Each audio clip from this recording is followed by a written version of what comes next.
do. All right.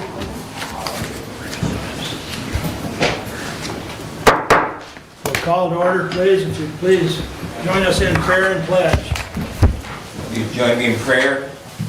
We call this morning to God, Goddess, universe, that which is greater than ourselves, to be here with us today. By the earth that is in our bones that centers us, may all here remember our roots and those whom we are here to represent. Blessed be, Aho, and Amen.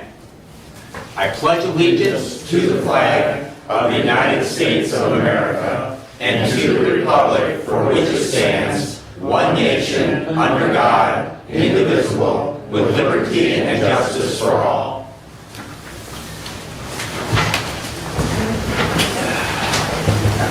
Thank you and welcome. Our first order is a public comment. I'll read our rule. A member of the public may address the board after receiving recognition from the chairperson and giving his or her name. Public comment shall be limited to a period set aside at each meeting for such purposes, and each speaker shall have the floor for no longer than 5 minutes unless the board grants an extension. Board of Commissioners Rules of Procedure and Bylaws 5.13-3. We also ask you to be respectful. Who would like to address the board at this time?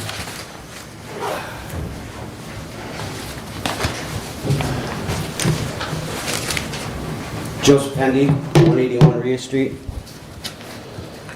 I did a FOIA recently. I've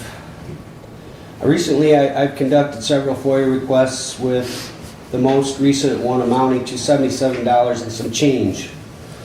Upon meticulous examination, I found discrepancies regarding the itemization of the receipt, which fails to adhere to FOIA regulations. According to the statute, charges should reflect at the lowest hourly rate of the employed staff, excluding the cover page, and must be invoiced in 15-minute increments rounded down.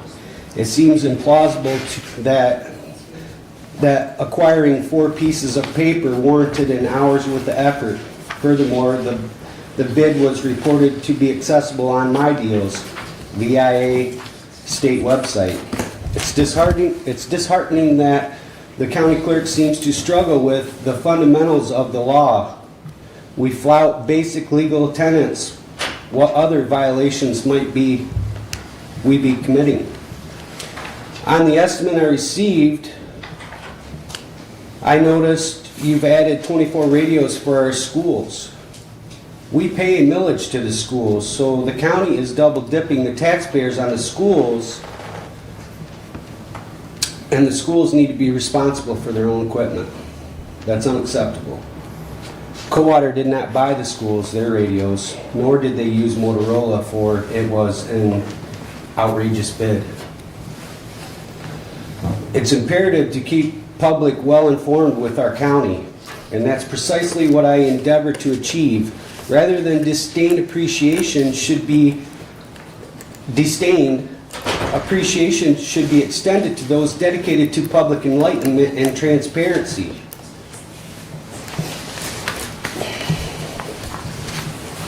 Oh, I lost my spot here. Mr. Wiley, I'm deeply honored to be recognized as your favorite resident, as evident by your fleeting acknowledgement during a meeting. While my intent was not distasteful, your response was both unprofessional and unwarranted. Addressing this podium is my civic obligation and duty. As rightly articulated by Jack McLean, change is imperative. Enduring criticism is an inherent trait for any politician. Mr. Wiley, one which you seem to lack. The dissembler recoils at the revelation of truth. I've experienced this firsthand when the exercise of my political free speech landed me in jail, with no commissioner stepping forth to shield me from government overreach. We must aspire to higher standards, and it's the collective expectation of myself and numerous others that we indeed we indeed need to do so. Thank you. Anyone else wish to address the board at this time? There is another public comment at the end of the meeting. Kelly? Yeah.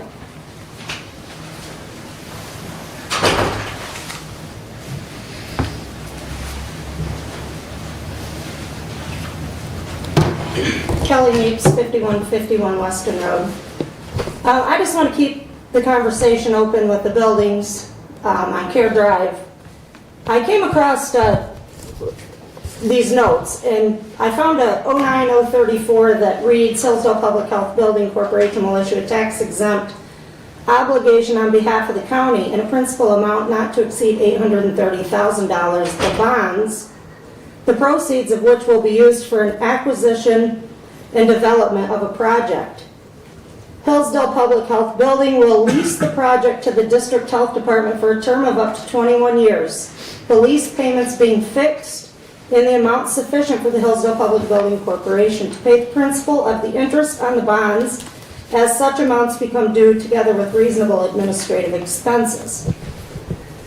So 2009 plus 21 years is 2030. That deed was signed over by the health department for free to the county between the time of 20 and 21. I have both dates. July 22nd to 21, Rebecca Burns reads quitclaim deed in her notes at the health department. And then in 7/22/21, she says, I was recently contacted by Northern Health Foundation, who assisted the local health department and Hillsdale County in providing the funds available for the building currently occupied by the health department. The quitclaim deed makes it clear that Northern Health no longer holds interest in the building. Basically, we said it was signed over in 2020, so I'd like to know the date that it was actually really signed over, and I would like to see the accounting forms amended to those dates.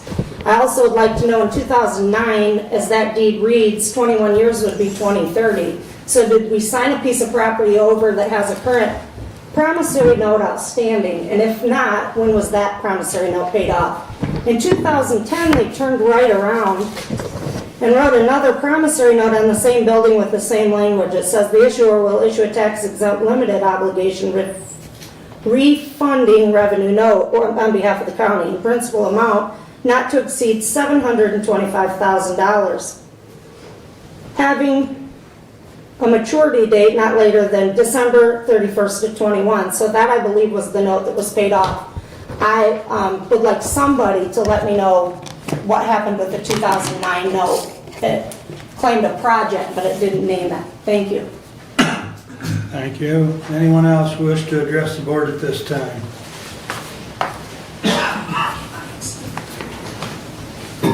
There will be another public comment at the end of the meeting. Moving along, I'd entertain a motion to approve the consent agenda. So moved.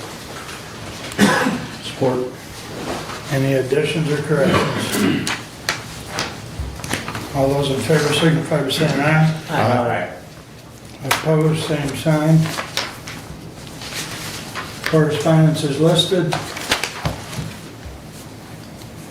Any comments on correspondence? I'll have comments on the North American Active Assailant Conference, also on the letter of initiation from Eagle during my report. Okay. Letter from Michigan Farm Bureau, I believe Steve's going to address that during his report. No, it's from Hillsdale County Farm Bureau. Hillsdale County Farm Bureau. Correct. Thank you. Any other comments on correspondence? Entertain a motion to approve the regular agenda. Move to approve. Support. Any additions or corrections? Hearing none, all those in favor signify by saying aye. Aye. Opposed, same sign. Agenda is approved, and that brings us to Troy. All right. Good morning, sir. Good morning. Thank you for letting me come in and give you an update on work at the ISD. You do have one packet here on special education. I'll touch base on that in a second. But I want to start out with our school mental health funding, 31N from the state. There's 32 ISDs in the state of Michigan that are utilizing those funds to its full capacity. Hillsdale being one of them. Thanks to you and Lifeways for their partnership in that. We've been able to put social workers out in every district, and this year we're actually even starting to do the med billing, so we're able to capture funds on their services provided, so that'll start helping us offset some of that cost of the match that's required by the state of Michigan. We would hope that they would take that match away eventually, because without having the funds that you guys are providing and Lifeways are helping us with, we would not be able to sustain those programs moving forward. So we thank you for that dedication to support us in that area. Career Center update, the welding lab is completely finished and in full swing. That program has been maxed out with the number of students. We're looking at ways that we can expand. We are seeing a total of over 320 students enrolled for next year, which is our all-time high. In 2019, we were just over 240 kids that were attending the Career Center. Mechatronics has also expanded. Mechatronics used to be the engineering program. We shifted that in 2021 to meet some of the state guidelines. And that program, our kids have just gone gangbusters with. There's a lot of grants from the state of Michigan for lab use. So we are looking at going out for bids on to build a building out behind the Career Center for a lab in that area.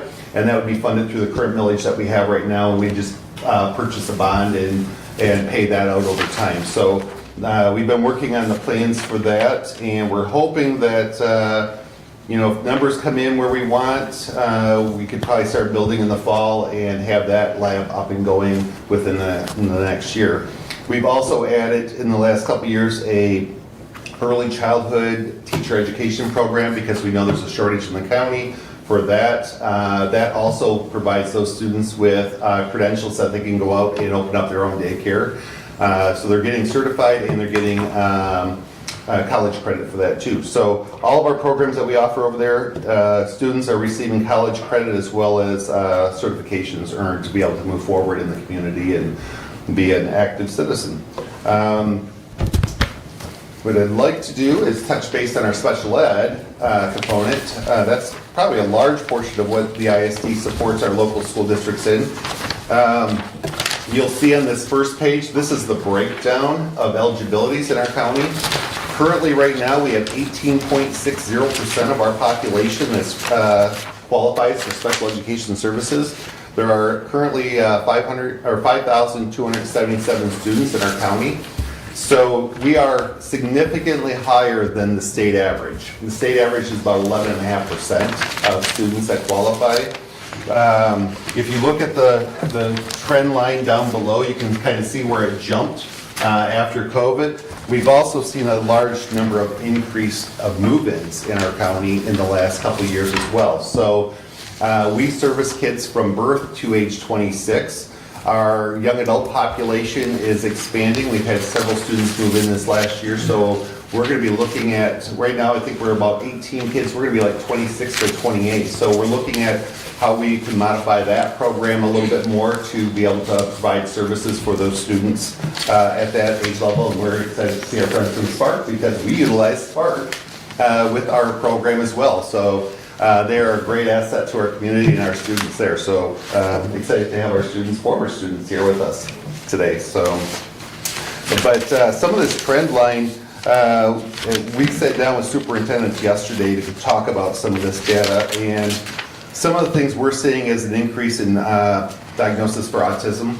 In the past, when we went back and looked at it, a lot of that in the past was identified as otherwise health impaired.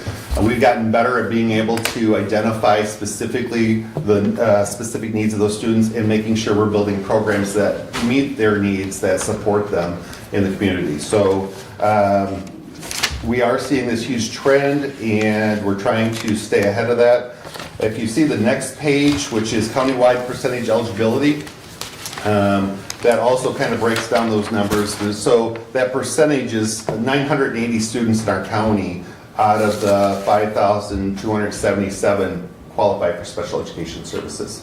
So it is a significant increase, especially from 2018-19. We were at 651, and we had 5,600 74 students in the county. So we're seeing quite a difference there of the need for services to our students of that have the different disabilities. The countywide primary eligibility down below, that just kind of breaks down the cognitively impaired, the emotional impaired, hearing impaired.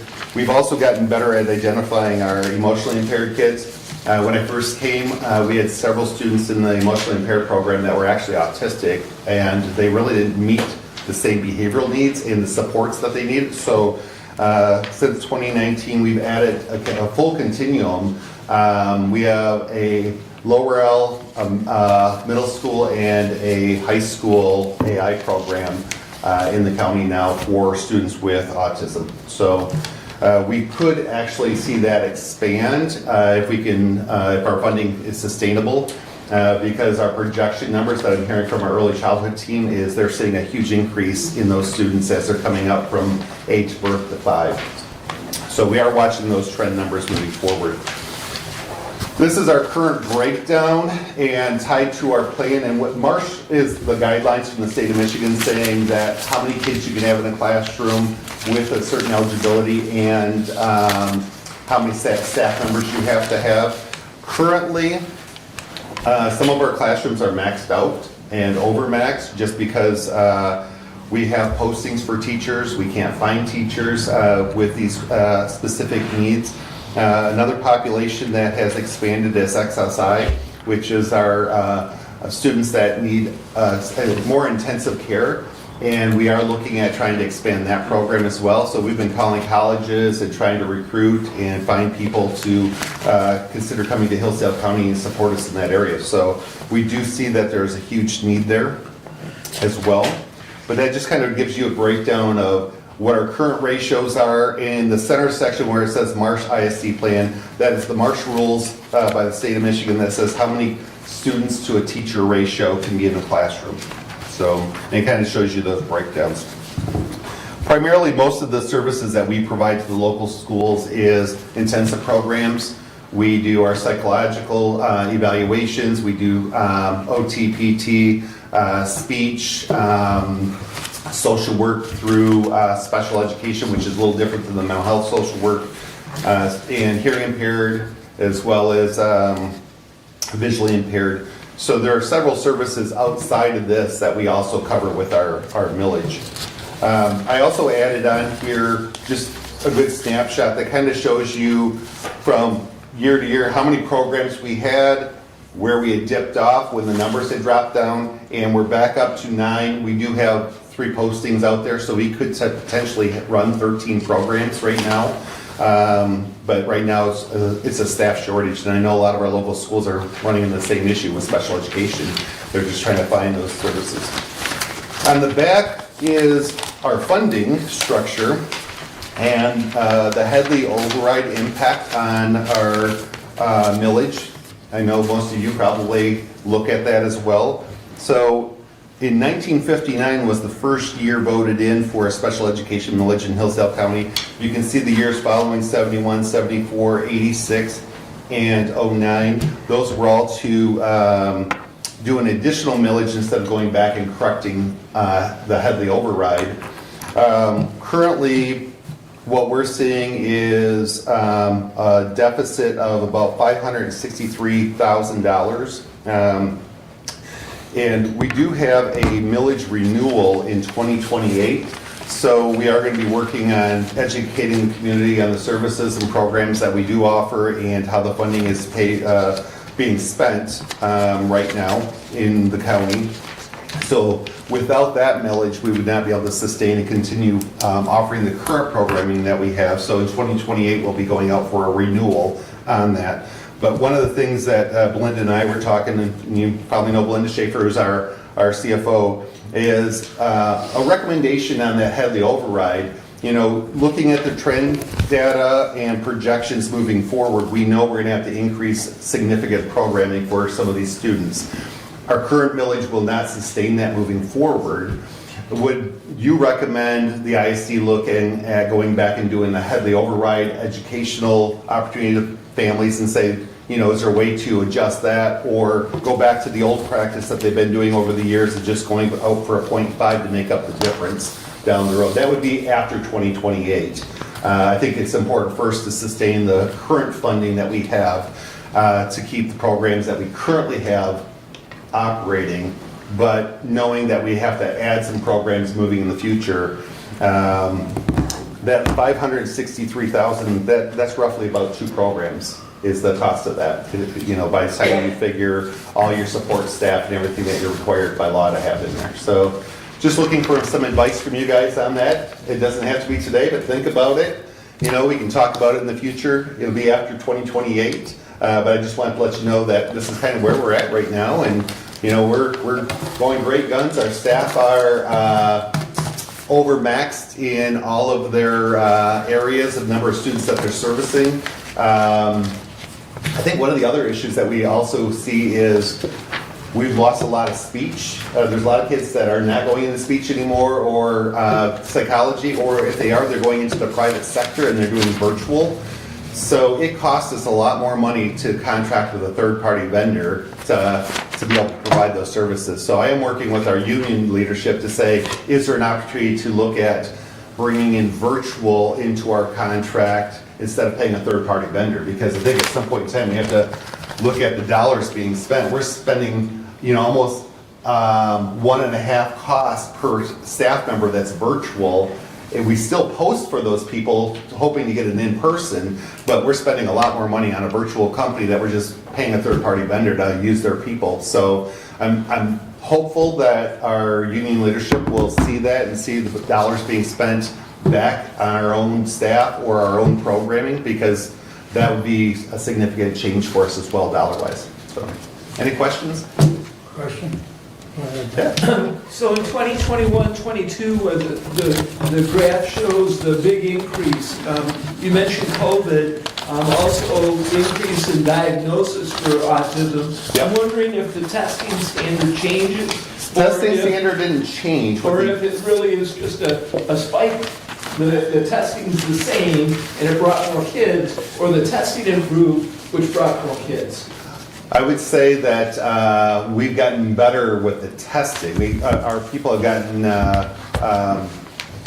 better training. That was one of the questions our local soups had asked the other day, because we get referrals from parents or local schools on testing the students.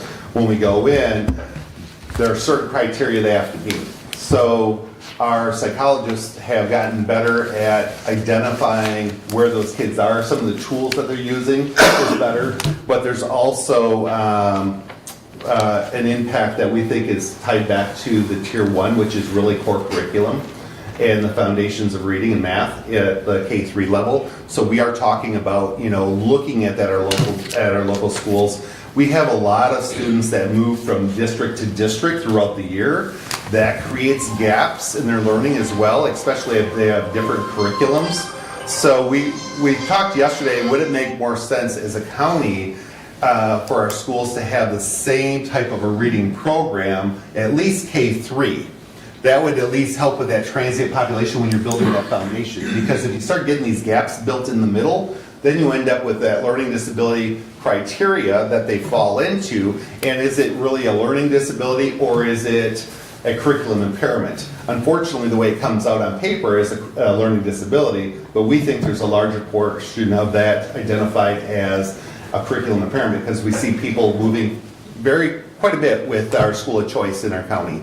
So we are having those conversations as well to look at that curve, because if you look at school districts around us, you look at Branch County, they have 3 school districts. So you see very little movement in their county, but we see a significant amount between our 10 districts. So very good, Doug. Thank you. Yeah. So your standard teacher requirements, what other requirements do you guys ask for a teacher to come into your service? Well, what we need is they have to be state certified in the area of teaching. Right. Then we try to get them certified in the area that they're going to be teaching the students. So if they're autistic, working with autistic students, they should be ASD certified. So out of the 5 people we hired last year, none of them were certified, and those were the only ones that applied for the job. So I know like some of our local school districts also have hired teachers that are non-certified. Some of them have a bachelor's degree in something completely different and have said, hey, I want to go back and get a teaching degree. So the state of Michigan has changed their guidelines saying they get 3 years, they are on a sub-permit if they're hired under you, and they have to be enrolled into one of the state programs that the state has approved. So they get 3 years, and if they don't complete that, then we have to decide if we're going to let them go at that point in time. So we're spending a lot of time and a lot of dollars on additional training for these people when they're coming in, because it's stuff that they're going to get in college eventually, but we need them on the front end to be certified or at least knowledgeable in that area. So we are seeing a trend across the state of Michigan that some of our retired teachers are starting to come back and even work 1 or 2 years just to be able to help with that bubble and that change and stuff. So there is an avenue. There is an avenue, yeah. Okay. The state has also been throwing some money at an internship model. All 56 ISDs had enrolled in that as well, so they're in their first tier right now. It's kind of Washtenaw County and those larger counties that are benefiting from it, but eventually that'll be on our tier where we'll be able to have people in our community that can actually do internship work and work towards a teaching degree. So, Thank you. Yep. Right. Yep, right. Correct. I'm just curious, you piqued my curiosity with your career center, Yeah. with your early childhood education component. I know as a former Community Action Agency board member that is a population that they are looking for their Head Start classrooms, Yeah. because if you have that ECE aid level, then there is the pathway you just described, Yeah. and some funding that CAA has available to help those people then Oh. get a four-year degree Wonderful. in education. And I was just wondering if there was any dovetailing with CAA on the program with that population. I don't think there has been yet, but that's definitely something we'd look at.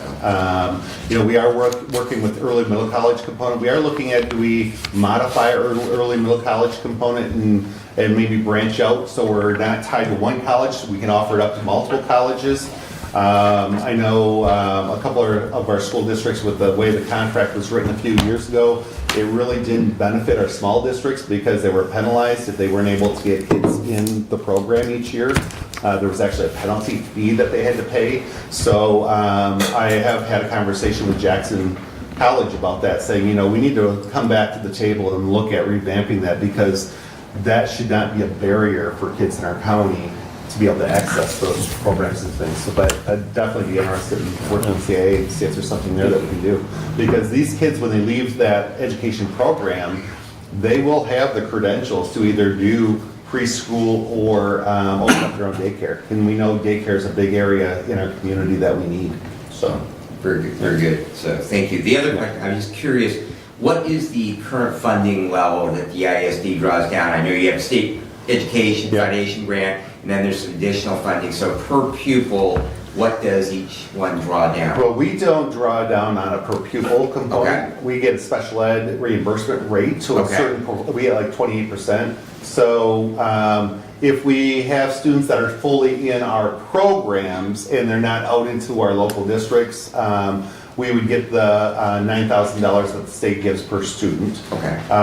But a lot of our students that are in our local programs also go out for at least half of their day in those programs with support of some type.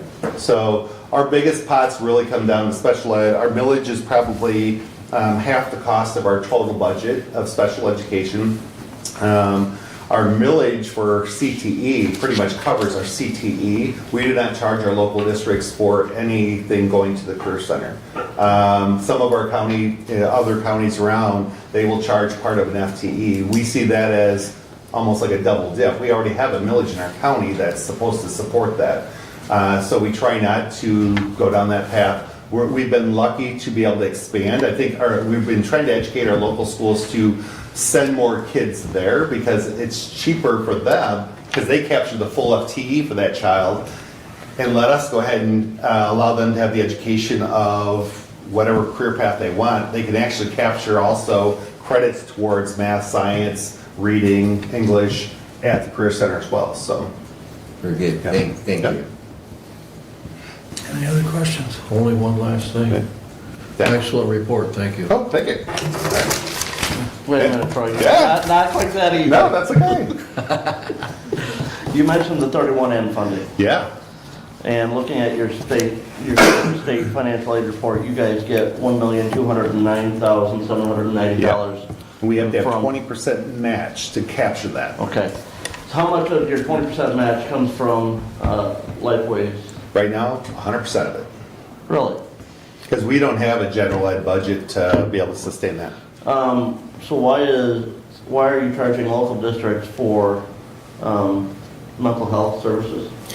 Well, they're asking for additional days. So we have a formula from the state that says how many hours or how many social workers you can get for how many days.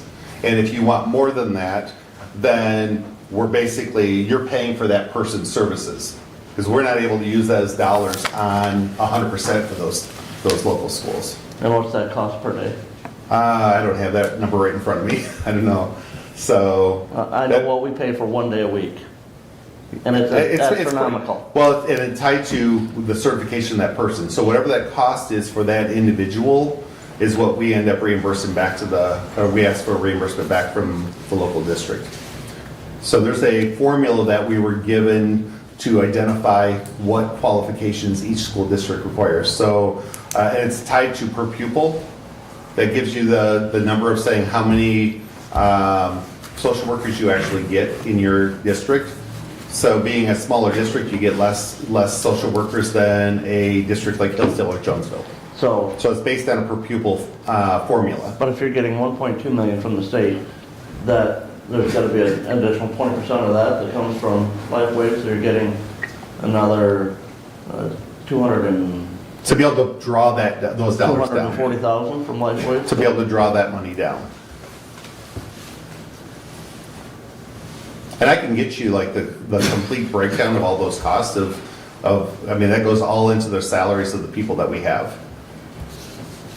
So in a lot of those people that we've been able to grab, they've had several years of experience in mental health as a social worker through healthcare. So we're bringing them in at step 8 to even meet them where they were getting at the private sector. So we're paying a premium to capture those people to be here, to be able to do that. So a lot of that cost is right there with the salaries. So we are hoping that with the med billing now that we're able to do through BH Works, we're able to bring down that 20% match. The other thing that Belinda was sharing with me the other day was she was looking at the dollars that you guys are paying back for some of those additional hours or those additional days that you're getting for those social workers. That might be able to utilize as a match. We're waiting to hear back from the state on that. Okay. Would you like a breakdown of that? I can get you that. Okay, I can do that. All right. Thanks. Thank you, Troy. Tammy, you're up, and welcome to you and your students. Thank you. I wanted to ask her after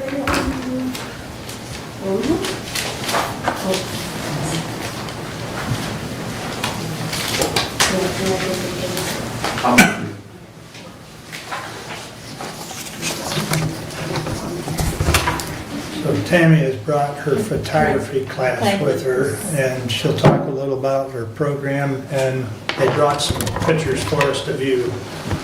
So.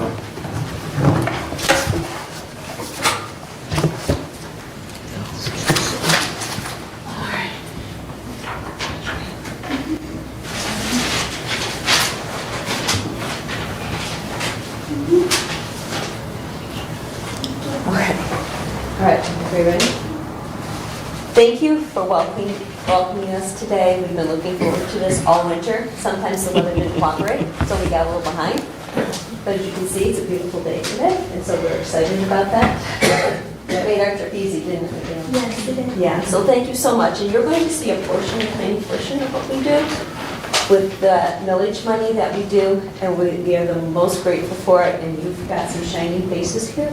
Just a small portion of the 65 to 70 folks that we reach throughout our programs. But this is our photography class. There's actually 2. So the afternoon class you will not see because of the timing of the meeting, but their pictures are represented up there. And I'm going to introduce them all to you. If you would like to stand up when I call your name, you can. If you don't want to, that's okay. I took a poll, nobody wants to talk. Okay, Liz willing to talk, and I'll say. Okay, we have Jacob Wolcott. We have Aaron Kesselring. And Aaron, he likes to capture the St. Anthony steeples, the St. Peter steeple, and then the dome on the courthouse. And and those pictures are always stunning.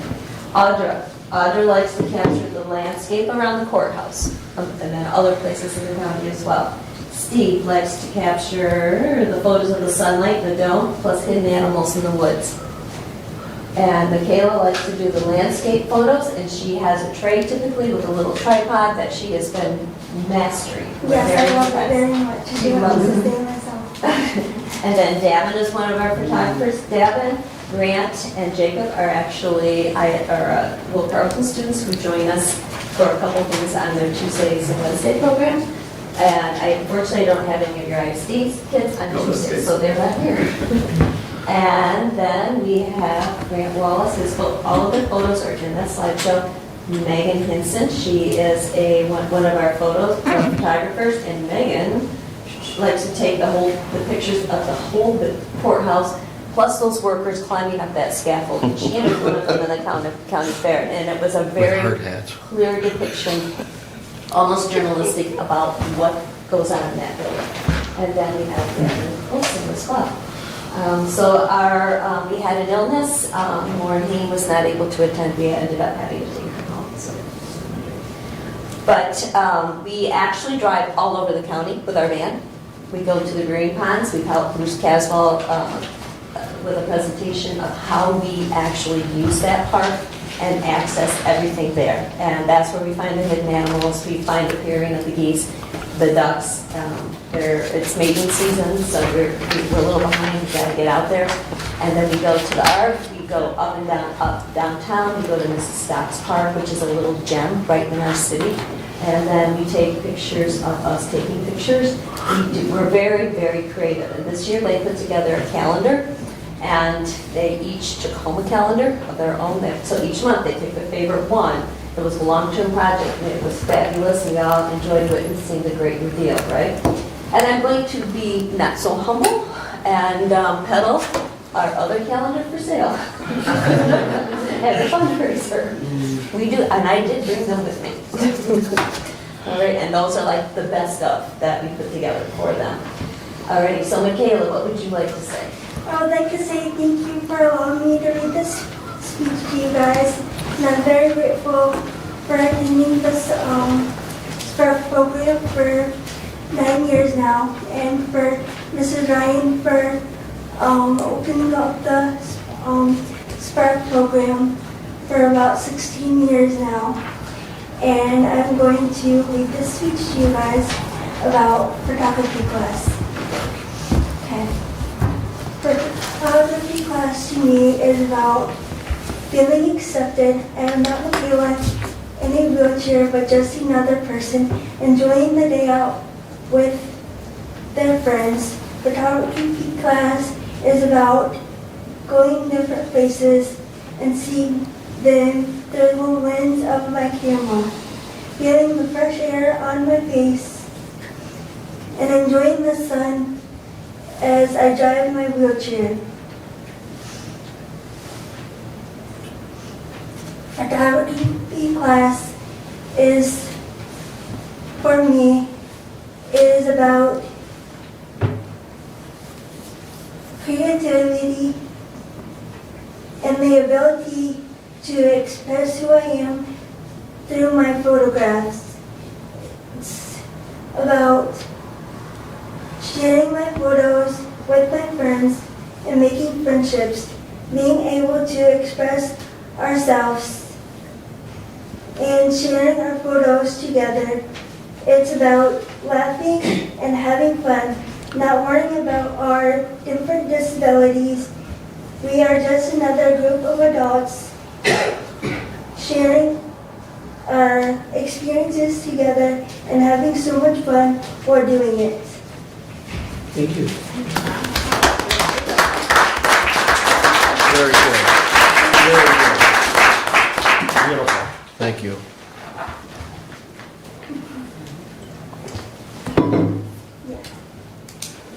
All right, thank you, Michaela. You're Well done. welcome. Thank you guys.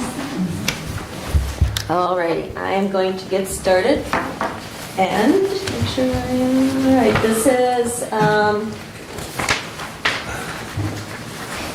alrighty, so they actually have questions for you, but we will do that at another time. They have a lot of questions about this courthouse, and they have a lot of observations, and we're very intrigued. And I just want you to know, we have learned about copper and oxidation.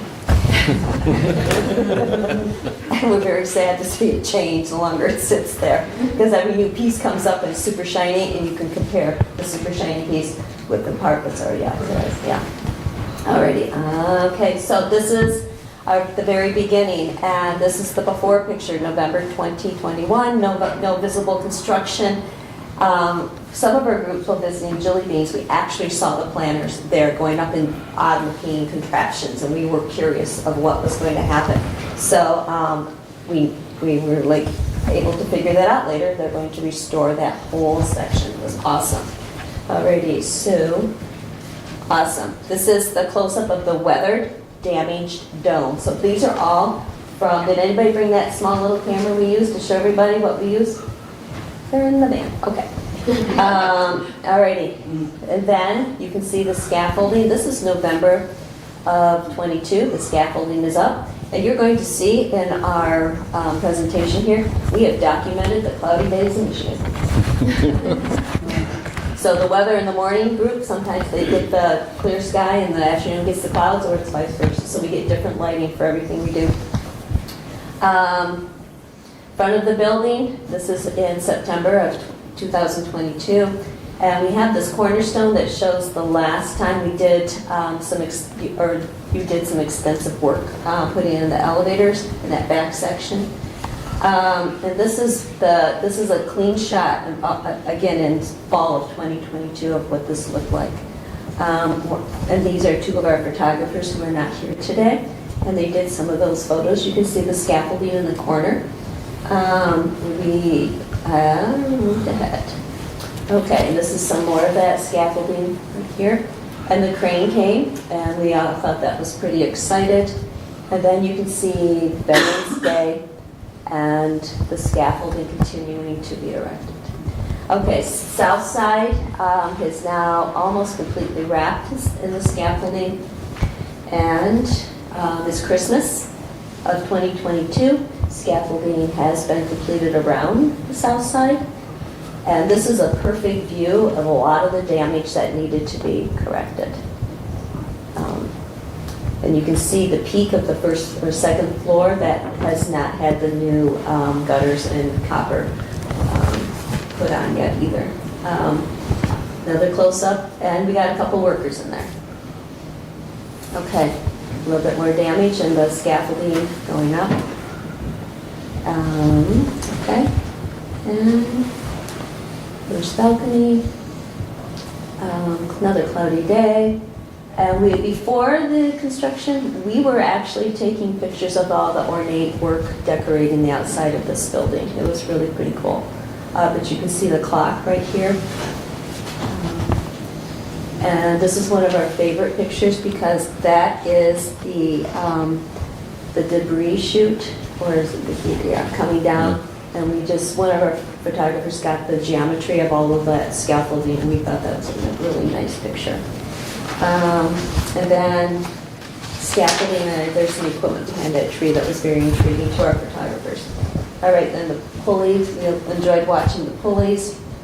And then you can see these guys up here. And we are in the winter of 2023 at this point. We all know last winter was kind of rough. We all noticed that these guys work in all kinds of weather, and they work in every bit of available daylight.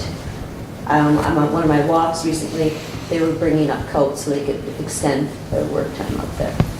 And this is us, hard at work, capturing the scaffolding, and it looks like there's somebody at the very top. This is a perspective of what it looks like compared to the downtown area. And it's winter again with that chute. And there we go. This is another cloudy day, and this shows you that we're out, rain or shine. We go out all the time. Sometimes we duck in and out of the van, but we're out there. Right, guys? Yeah. Oh, yeah. We've gotten wet. Okay, the amount of labor just to install the infrastructure so that rehab can begin or continue. And this is the weather protection. We saw them put a heater up there. And another view of the front, another view of the heat, the wind block up there. And again, we're at it, working on close-ups and different angles and different lighting. Okay. So you can see, this is one of our favorite photos. It's the complete before of the work that needs to be done. And so when I say our cameras, they're this big. They're 35 millimeters. They're drop-proof, waterproof, and you can actually take pictures underwater, but we haven't done that yet. And so sometimes the screen in the back, it doesn't give them a true idea of the wonderful things they have shot, but they're very crystal clear, many of them. And a lot of them have been entered into the fair. Okay, I lost my place. Alrighty. And you can see a little close-up of the extent of that damage. And the winter, we're still in winter of 2023. So one of our folks who does have a bigger camera is able to zoom in closer and get the guys up there working. And they also have meetings. So it's really pretty cool. We get the human side of these photos with our photographers. And then the scope of that project, and yet another cloudy day. And this is probably the same day in the afternoon. That's a picture away. Okay, so I'm going to kind of speed it up. And we don't see any copper yet. We're still in the winter. But you can see some of that protection over that peak. And that's where some of the gutter went in, or the eave there, for that small little peak, some coppers there. This photo was actually entered in the fair. And then a sunny day. So now we've approached spring. A huge difference. You can still see green. You don't see the copper yet. And then one of our things we like to do on our way back from Mrs. Stock's Park is to take that photo of how those peaks, the church steeples, and then the courthouse fit into our downtown landscape. And so it's finally gotten warmer. And we also use a lot of whatever is around, we take photos. All right, now you see fall. Now you can see a little bit of the copper at the peak on the left poking through.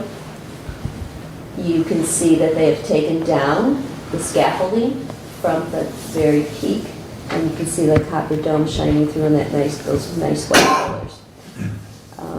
Again, it's fall, so we don't go there every single week, so some of the span of progress is a little bit easier to see for us, but when they brought down the scaffolding, it was pretty exciting. So you can see the copper base of the next dome. You can see the shiny copper at the top, and you can see it poking out behind the churches and the other side of it.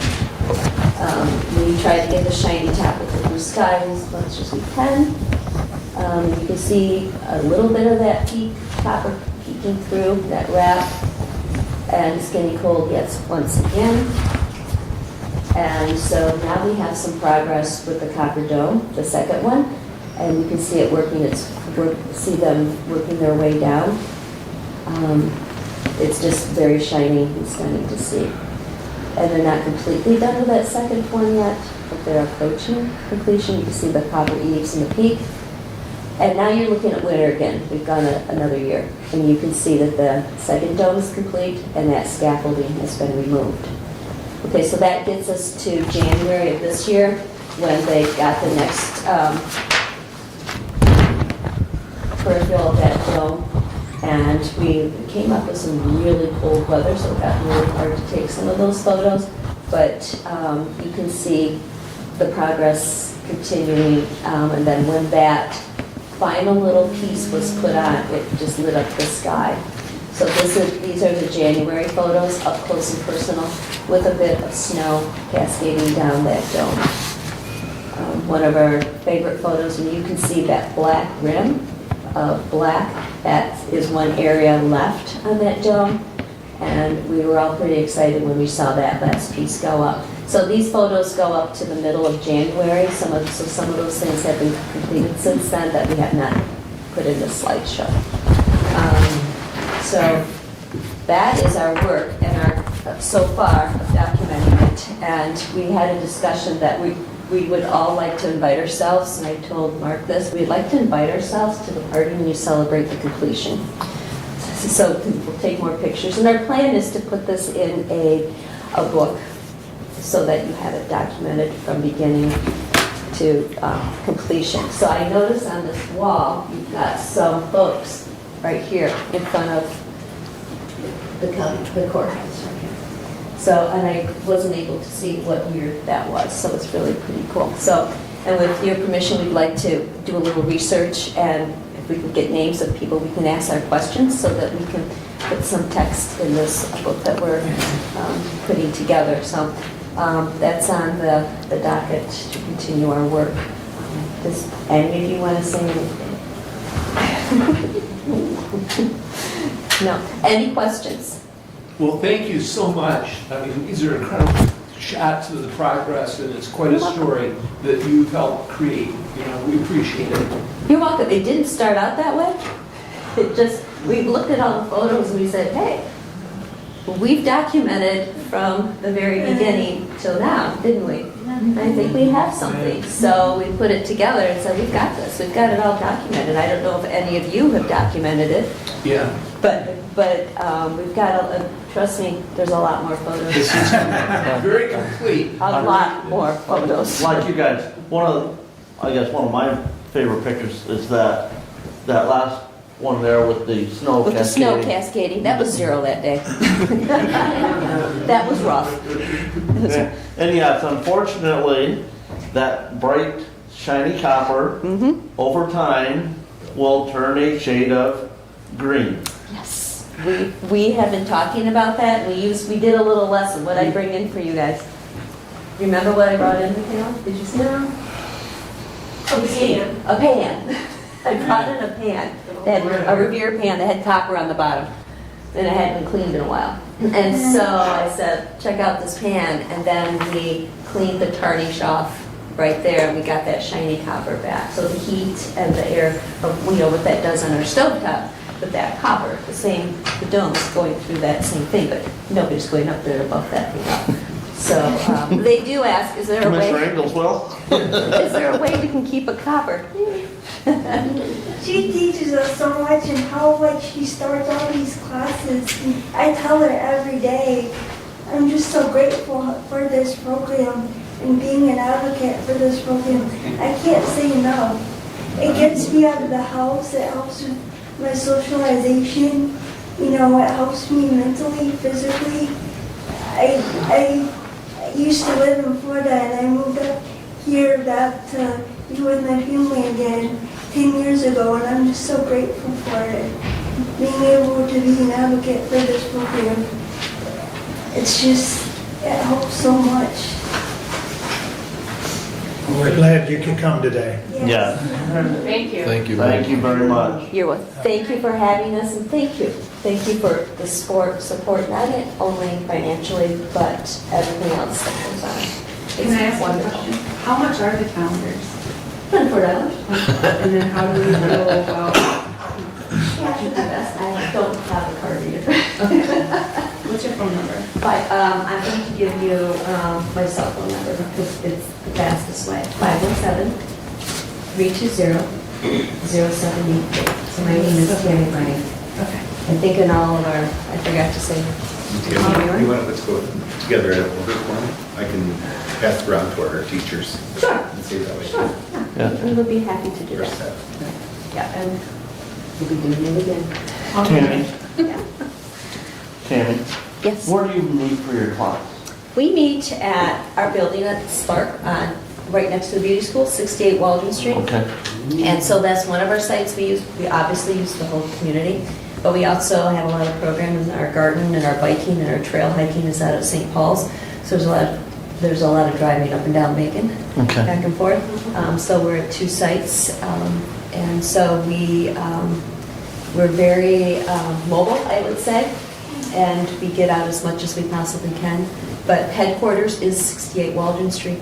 And I would say, if you have time, another gem of the county as far as park is the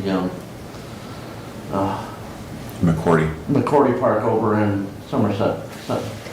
That would be a fabulous idea. We are also thinking about Lost Nations, but my trusty scout, Jesse, our van driver, went out and we got to get optimum weather because it was a little muddy, hard to turn the van around and things like that.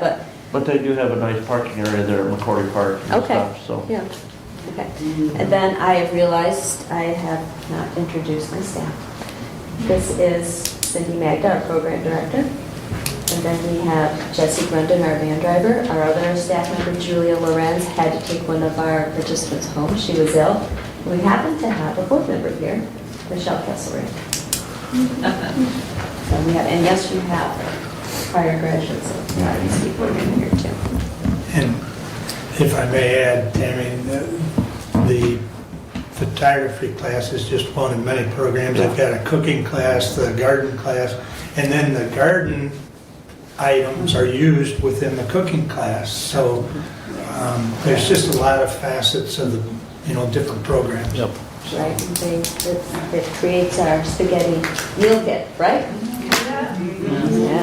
Yeah, we got lots going on, and lots in the works, right? Yeah, what's coming up next Saturday? Snowball dance! Tammy, I think we've got a question maybe here. What's up, Jacob? Yeah. You want to go with Jesse right now? Yeah. Okay, let's go. All right, we are going to go. Thank All you right, so thanks much. again for coming. Thank you so much for coming.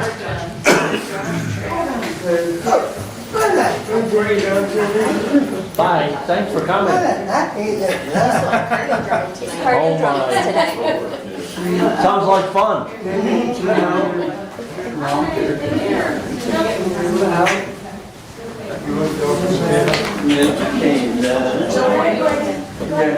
Yeah, you want to email to us and we can push it out? Yeah, I will do that. Great. It might be Monday. That's fine.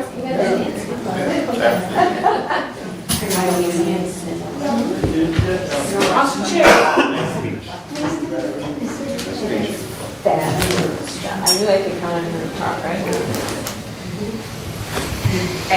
She did good on our parent board. Just did a special ed job. That's a big great advocate.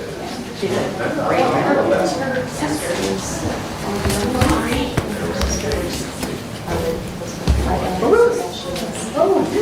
Okay. I'll remember that. So that board meeting is generally the fourth Monday of the night as far as the board meeting. And of course, I've been sitting in as a liaison since we're providing village money, but we go through a lot of different program information and the number of students that are participating. And it's similar in a way to the report that we get from Senior Center as far as duplicated or unduplicated services. So a lot of the kids are participating in multiple programs, and some are only in one program. But the cooking class I think meets like 4 days a week. So a lot of those kids get a lot of hands-on experience. So, but I appreciate you guys letting me have them showcase. I just get excited when I see what those kids are, doing and interacting, and so. But with that said, we'll move along to Matt's report. Well, thank you for that. I don't have any pictures, so Well, you're all done then, Matt. I probably won't be as intriguing as hers, Follow but the kid or the animal. Can I get a hard copy, please? I made 3 seconds. like concert tables and all that. But that was really awesome to see all those pictures of the building and courthouse and good, very good. Well, some of them, quite frankly, were pictures I've never seen before because, none of us are in town every single day. Right. Speak for yourself. Those ones of that. Well, with your exception. Yeah. All right, please continue. Okay, so I'm here today to give my annual report for 2023. I'm not gonna go through the report page for page. But I think I'm gonna start out with our project updates, which in the report that is on page 4. We got a lot going on with projects.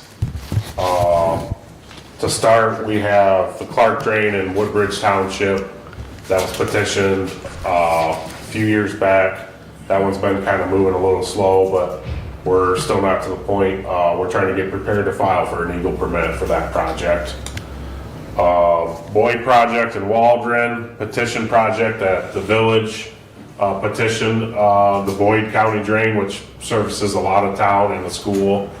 That the first step in that process is the Board of Determination hearing. We have that scheduled for April 10th to go start that process on the Boyd Drain. Stump Drain, which is the MDOT project on M99. So I talked to my engineers yesterday. We've made it through the first round of revisions requested back from Eagle and MDOT with obtaining permits. So there's typically back and forth. The revisions are being made in this week, and we plan to resubmit those permits this week. As far as timeline on that project, my engineers are thinking, so after we get our permits approved, we'll move right into bidding the project, and then we're truly hoping for summer, fall construction. So, more is to come with that. Hopefully Eagle and MDOT can get these permits shoved through, and we can't bid it until we get the proper permitting. So our hands are a little tied with that one at the moment, but hoping to move through with that. Also, the stump drain, as you know, is an MDOT project. We're working in correlation with MDOT on that because of M99. They approached me earlier this year with another very minor project compared to the stump drain or M99. There's a county drain, the herring drain in Litchfield that crosses M49.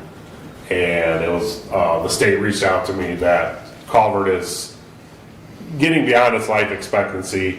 So we're working with the state on that one. And it's very similar to the stump drain. And it's an MDOT project that's cycled through my office and it's funded through MDOT. So we're working with that. But it's really, it's one culvert, I think a 36-inch diameter culvert under M49 by Tenneco that we're going to update for MDOT. So I also wanted to touch on our 197 process, which is when we update our watershed districts on our drains. We were pretty hot and heavy into that pre-COVID. COVID came around. We kind of put it on the back burner because part of that process is a lot of the day of review when people come into the office, and for that couple of years of our COVID and restrictions, we kind of put it on hold. We're firing that back up. So right now we're doing, we've got about a list of about 50 drains that our engineers are working on updating the watershed, the historical boundary lines, to update them and get them more accurate. And we're looking for, we'll have to hold the day of review. And again, day of review is when everyone in that district is notified to come into our office and see what that updated boundary line looks like. We'll plan on having that day review on those 50 or so drains, hopefully this summer or fall. Lakes. So we've got a project on Lake Somerset. We think we're to the point where we're gonna get a permit approved by Eagle relatively soon. when that happens, similar to the stump drain MDOT project, once we get the proper permitting, we'll seek bid on that project for Lake Somerset. And along with lakes, before I get into too much detail, Brent, I'm sure you're wondering this, but we need to come to the board. I think, Abe, did we get on for, we were looking at getting on your schedule for March 26th, I think, for myself and I know you emailed. legal counsel, and I think we've actually decided we're gonna have an engineer come along and we're gonna do a small presentation. Yeah, I think we had put a bookmark in for you. Okay. So we'll be coming back at the end of March. Email. We need resolutions from the board to proceed with several lake improvement projects. I'm not gonna go into detail about that because we'll be back in March, end of March for that. So Somerset, like I said, permitting almost done, getting close to bid. Lake Leanne, we are really close to having our hearing to get the lake level amended and changed. We're very close on that one. The other lakes, I don't think I'm really gonna touch on today because again, we're gonna be back at the end of March with updates on those. Also in the report, we did add a new page and kind of a new section. On the report, it's page 17. It's something Aaron and I kind of thought of this year to, I guess, have a better breakdown of the activity that's been in our office in 2023. So just a brief breakdown of this page or this report. So a lot of our work, or 99% of our work, is request based. You know, a landowner calls in or a farmer with an issue on a county drain. We fill out a service request and then follow up with that. So for 2023, we had a total of 143 service requests. We completed 41 of those in 2023. And prior to 2023, we had 91 outstanding. I think we might have had a miscalculation with the request outstanding through 2023. I don't think it's 128, it should be closer to 193 outstanding. Current? Yeah. We also handle a lot of misdigs, so when a contractor, or for example, DMCI is putting in fiber, they call misdig, we get notified. We are part of their system, kind of on both ends. When we dig, we call. When other people dig, they call misdig, we're notified if we get pulled in or they're working close to county drain. We've been part of that for about 5 years. It's good and bad. It's good because we kind of know what's going on. Sometimes it's hard to keep up with all the tickets and stuff, but for 2023, we received 624 misdig tickets for locates. Also, something we've been doing last few years is we've implemented a permit system. We received 29 permits and we issued 29. The main goal with the permits is to get a handle on utility companies. A lot of utility companies don't consider county drains or realize that they're county infrastructure under the jurisdiction of someone at the county, so they don't call. And we've had in the past a lot of issues with utilities being put in over top of our drains or through our drains or just below the bottom of the ditch, or so the permits are primarily geared towards utility companies. And I know DMCI was here last year talking about permits. We had a rocky start with Dave, but since it's been terrific. We've worked well together. He's been great. We've had no issues. We did have a few issues, but we worked through it together. He met all the requirements we asked, so it was a smooth process.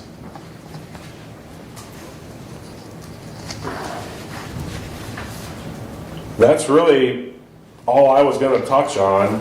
I hope I didn't miss anything. If I did, I think Brent will probably ask me.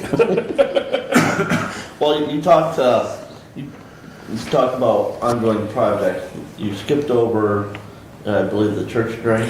Yeah, so the church drain was petitioned around the same time as the Clark drain. To be honest, there's really no new update at this time. When that was petitioned was during COVID too. We had an option of holding these board of determination hearings virtually. We didn't want to, but we did, just so we could get the ball moving on both the Clark drain and the church. So we notified everyone in the district. One landowner joined in on the meeting for the church drain. And the board of determination, the 3-person board that I selected for that drain, deemed it necessary to proceed. However, at that time, then we got into the whole Adams Township where new board members were being elected and recalls were being made. So I really kind of I didn't want to do anything until we kind of knew where the board was. I'm still not sure if I want to proceed with anything on the church drain due to the fact that there's very limited interest. I mean, I've talked to a few residents, I talked to a couple township officials in Wheatland and Adams, and you know, my main concern is back to that meeting of only having one landowner show up. How much interest is really in doing a project on that drain? And the main concern was the other I guess piece to this puzzle is the gentleman that originally reached out to me about petitioning. I had recommended he go to the township, so he did, and the township did the petition. Since then, that gentleman had passed away.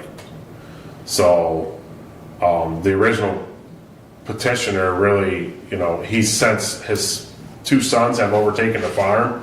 I've had a few conversations with him, but nothing too serious, and the interest, I don't know if the interest is really there to proceed.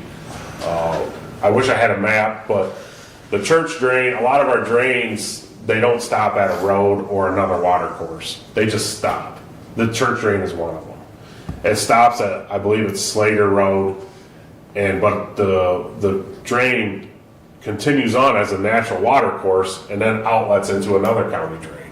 So there's a 1,000-foot section of drain downstream of the church that I have no jurisdiction over. If there was an issue, I can't correct that or maintain it.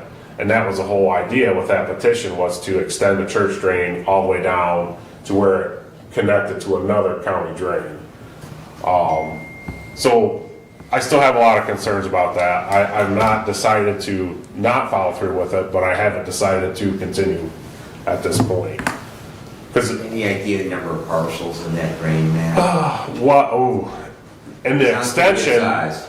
yeah, the church drain is the longest drain we have in the county, and it is the oldest.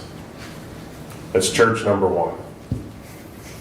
It's the oldest established county drain, and it is the longest, 53,000 feet, because there's multiple branches of it.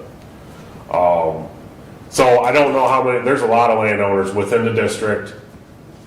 There's around 20 or so that would be part of that Extension. Yes. And talking with legal and engineers about it, you know, when you extend or want to make a natural water course a county drain, part of that process is getting easements. That scares me because that's time and money. And you could potentially, you know, have landowners resistant to signing over an easement. So I'm not saying it's the correct thing to do is to sit on it, but I'm not comfortable moving either way quite yet with that one. So that's kind of where we're at on the church drain. Have you had any involvement as far as the Hog Creek Bridge? Because Eagle's involved with that, but Where's that? Which bridge is that on the Hog Creek? it's, Where they're building the timber bridge. yeah, it's between 12 and, Oh, Arkansas Road? Yeah, it's right where Maple On- Leaf on- Park used to be. Okay, yeah, no, okay. I didn't know if you, because that's not a county drain. Right, right. You may hear about that in my update. I know they were chatting about it on the commission, or the Yeah. road commission, but yeah. I mean, there's some eagles involved with it, but you're right, that's not a county drain. Yeah. Yeah, Yeah, it's easier to work with Eagle when it is a county drain. right, right. We do have some exemptions. We're not fully exempt, but it is easier, so I can understand if it's not a county drain, it just adds a level of difficulty to Sure. get the proper permitting. Steve? I noticed on page 16, your most recent inspection year was 2022, and you list nothing for Big Mosierville Lake, other than poor, okay? But Emery Mill Creek Dam got nothing of an inspection or determination. So, Why is that? the backstory with Emery Mill Creek Dam is we in our files, we show a special assessment district to assess costs for that dam. However, after talking with legal counsel and further reviewing historical documentation, the legal process was never gone through to make that dam a legal level there to fall under the jurisdiction of my office. Okay. So it's actually owned by the college, and the college performs the inspections on that every 3 years. It's right on Barber Drive, that soccer Yeah, field. there's, to be honest, I don't just want to wondered take up why that there was much no of your time, assessment on that. but there's a lot of issues with that Emery Mill Creek Dam and drain, because there is a county drain there as well, as Brad stated. I just had a meeting about it yesterday, so when you dig, you find things, let's put it that way. And we kind of looked into the historical files, and things didn't quite shake out like we thought they should, and so we're looking into that further to kind of really nail down what's what, whose is whose. I just wondered why it was on the list. Yeah. There was no assessment. Yeah, right. Okay. So, And Matt, you said, well, like Somerset, you're close to being able to get your permits on that, and I think, the county clerk shared with us a link from Eagle on that, permit application that's been submitted. oh, you probably get notified from Eagle, yeah. And once that project is then bid, I noticed in your report, there's a $100,000 negative fund balance on that lake, because you're only able to assess, I think, $10,000 a year annually on that. Yes. And, but will that project probably require bonding?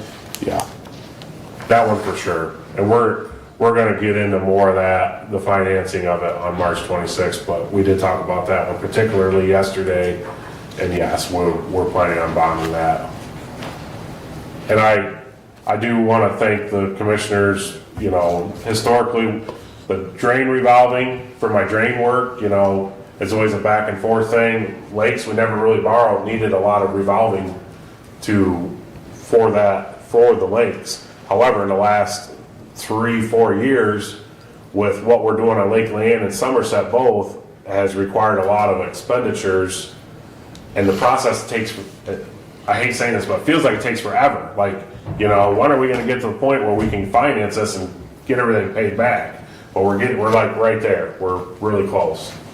And So, the legal lake level, once you get that court hearing and get that done on Lake Leanne, will you try and bond that, or just look for a resolution to assess more than the $10,000 a year? as of right now, we don't think we're gonna bond Lake Leanne, because we don't have that much into it.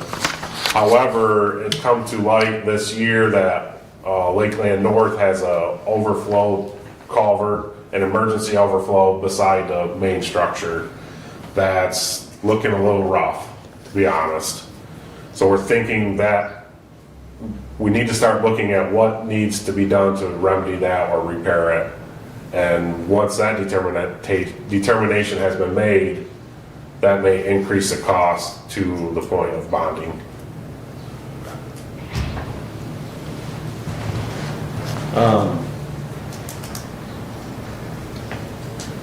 Mary Lake. Mhm. I think it was mentioned briefly in there, where you at? Just working to get some figures around and figure out what to do on that dam. Yeah, so there's a few minor repairs that need made. The landowners, some of the landowners, I think, kind of blew it out of proportion. So I went to their meeting this summer, their annual association meeting, and spoke.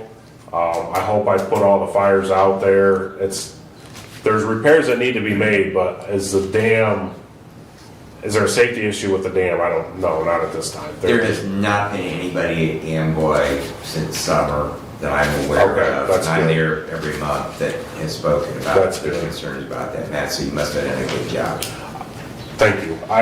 We're hoping we can do something this fall. We're looking at, my engineer and I talked about this one yesterday.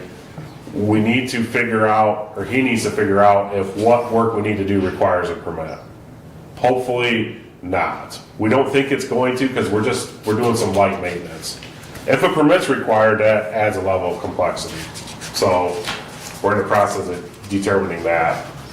And hopefully whatever we do is, from a cost standpoint, is minimal, because the folks at Mary Lake really watch every penny. They're concerned about a large assessment, which I don't think they need to be concerned, but we're trying to be as, cost effective as we can. And the board of determination on the 10th, on the void drain, I know part of the issues with that void drain has been some of the development that's been built because we don't have a stormwater Yes. management plan in the county. Yes. Your thoughts? Being you brought that up, I have a proposal from legal from our meeting. I need to get that to both of you. It's on my desk. I haven't reviewed it yet, but I'll try and get that shipped out to both of you this week. But yeah, I think we need stormwater management plans. A lot of counties have them. It provides teeth for us to leverage what happens and how, and it provides a standard for businesses as far as stormwater management that we don't have right now.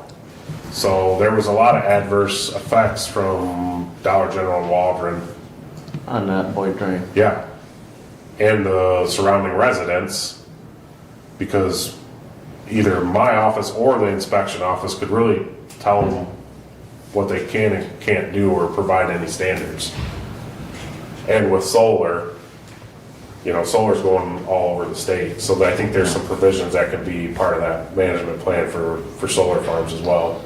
I think you had a meeting last week in Hillsdale Township. Are you gonna have a petition submitted to create a drain out there in this district? So yeah, we had a meeting. You may hear about that in my report. You want me to touch on it, Doug? or- Yeah. So Doug and I were both there last Friday. It was us, the road commission, several residents, the city of Hillsdale, and township supervisor from Hillsdale. And I was there as well. Oh yeah, you were there Yes, too. sir. Yes, Brad was there. Regarding some flooding situations that occurred a couple years ago in the area of the airport and down at the subdivision. Is there a name for that? Ringenberg subdivision. Okay. It's Wildwood Drive. Yeah, so it was tough because I've been here 17 years and the process to establish a new county drain in some aspects are still confusing to me. To have my legal counsel try and explain it to folks that never heard that process before, but I think the majority of the folks understood the process to establish a new county drain. The Hillsdale Township supervisor definitely showed a little bit of interest in it. I was going to kind of let it ride for a week or two and then reach out to her and see if she had any thoughts or questions, concerns. But potentially, yeah, there could be a petition to establish a new county drain. 5 for land holders. While not if the township does it. Okay. So, Any other? Yeah, I have a couple of points. One on the stormwater management plan for the county. Isn't it true that the townships or the village itself could create their own? And, you know, as far as doing countywide versus a local, Waldron potentially could take care of their problem with their own version of the stormwater. Yeah, and I think the proposal that my legal counsel sent us that we requested from them gives a couple different options, and I think that is one of them, yes. I was thinking that they had to be zoned to have their own, a zone district to have their own stormwater management plan And that could, at the local level. So there's many pieces, but the local could take care of that, you know, if they do those steps. yeah. My other question is, on your request for outstanding, prior to 2023, you show 91, and then request jumped up to currently 193, and I think I heard you say that you did 50 projects or drains in the course of the last year, yet we added 100 plus over on the request. So next year, if you do 50 again and get another 100, you're almost at 300 that aren't being done, that are being requested. Right. How do you address that? Well, I don't want to get into the employee situation real deep, but I think that has a direct effect to what we're seeing here. And every year varies as far as what we see for requests. The intensity of the requests varies. Some of our requests are, you know, this takes an hour or two to repair, or some of them are more intense where it's a 1 or 2 week project. So, and just for clarification, these requests are different than our major projects and petitions. These are just requests for maintenance Yes. on our county drains. So yeah, have we ever been out of the hole with service requests? Will we ever? No. We just do the best to put out the biggest fires first, I guess. And that's what we'll continue to do. I believe we can have discussions about the wages during budget. Is that correct, Brent? I plan to take advantage of that and see what we can come up with. Of those 193 that Doug mentioned, have you looked them over real close to see how many of them are like duplicates or overlap each other? Yeah, some of them are. Or fall in a certain category or area? Our count didn't get that critical, but yeah, we get, you know, someone calls in and then a month or two goes by, they'll call again. And we don't really do a new request, we just update the existing one. So actually that number shouldn't be any overlapping requests. But you might have 2 different property owners call, you know, they would each have their own request. And it may, Right. you know, Yeah, maybe the so same. that's why I wondered if, you know, if they're neighbors and they both call in for the same request, you have 2 now, or do you consider that to be 1? Right. You know, and that would inflate your number. Right. Yeah, we would keep it as 2 separate requests, but same project essentially. So as far as budget, I would start early. Our personnel policy says it's during the budgeting process. Understood. I would start early.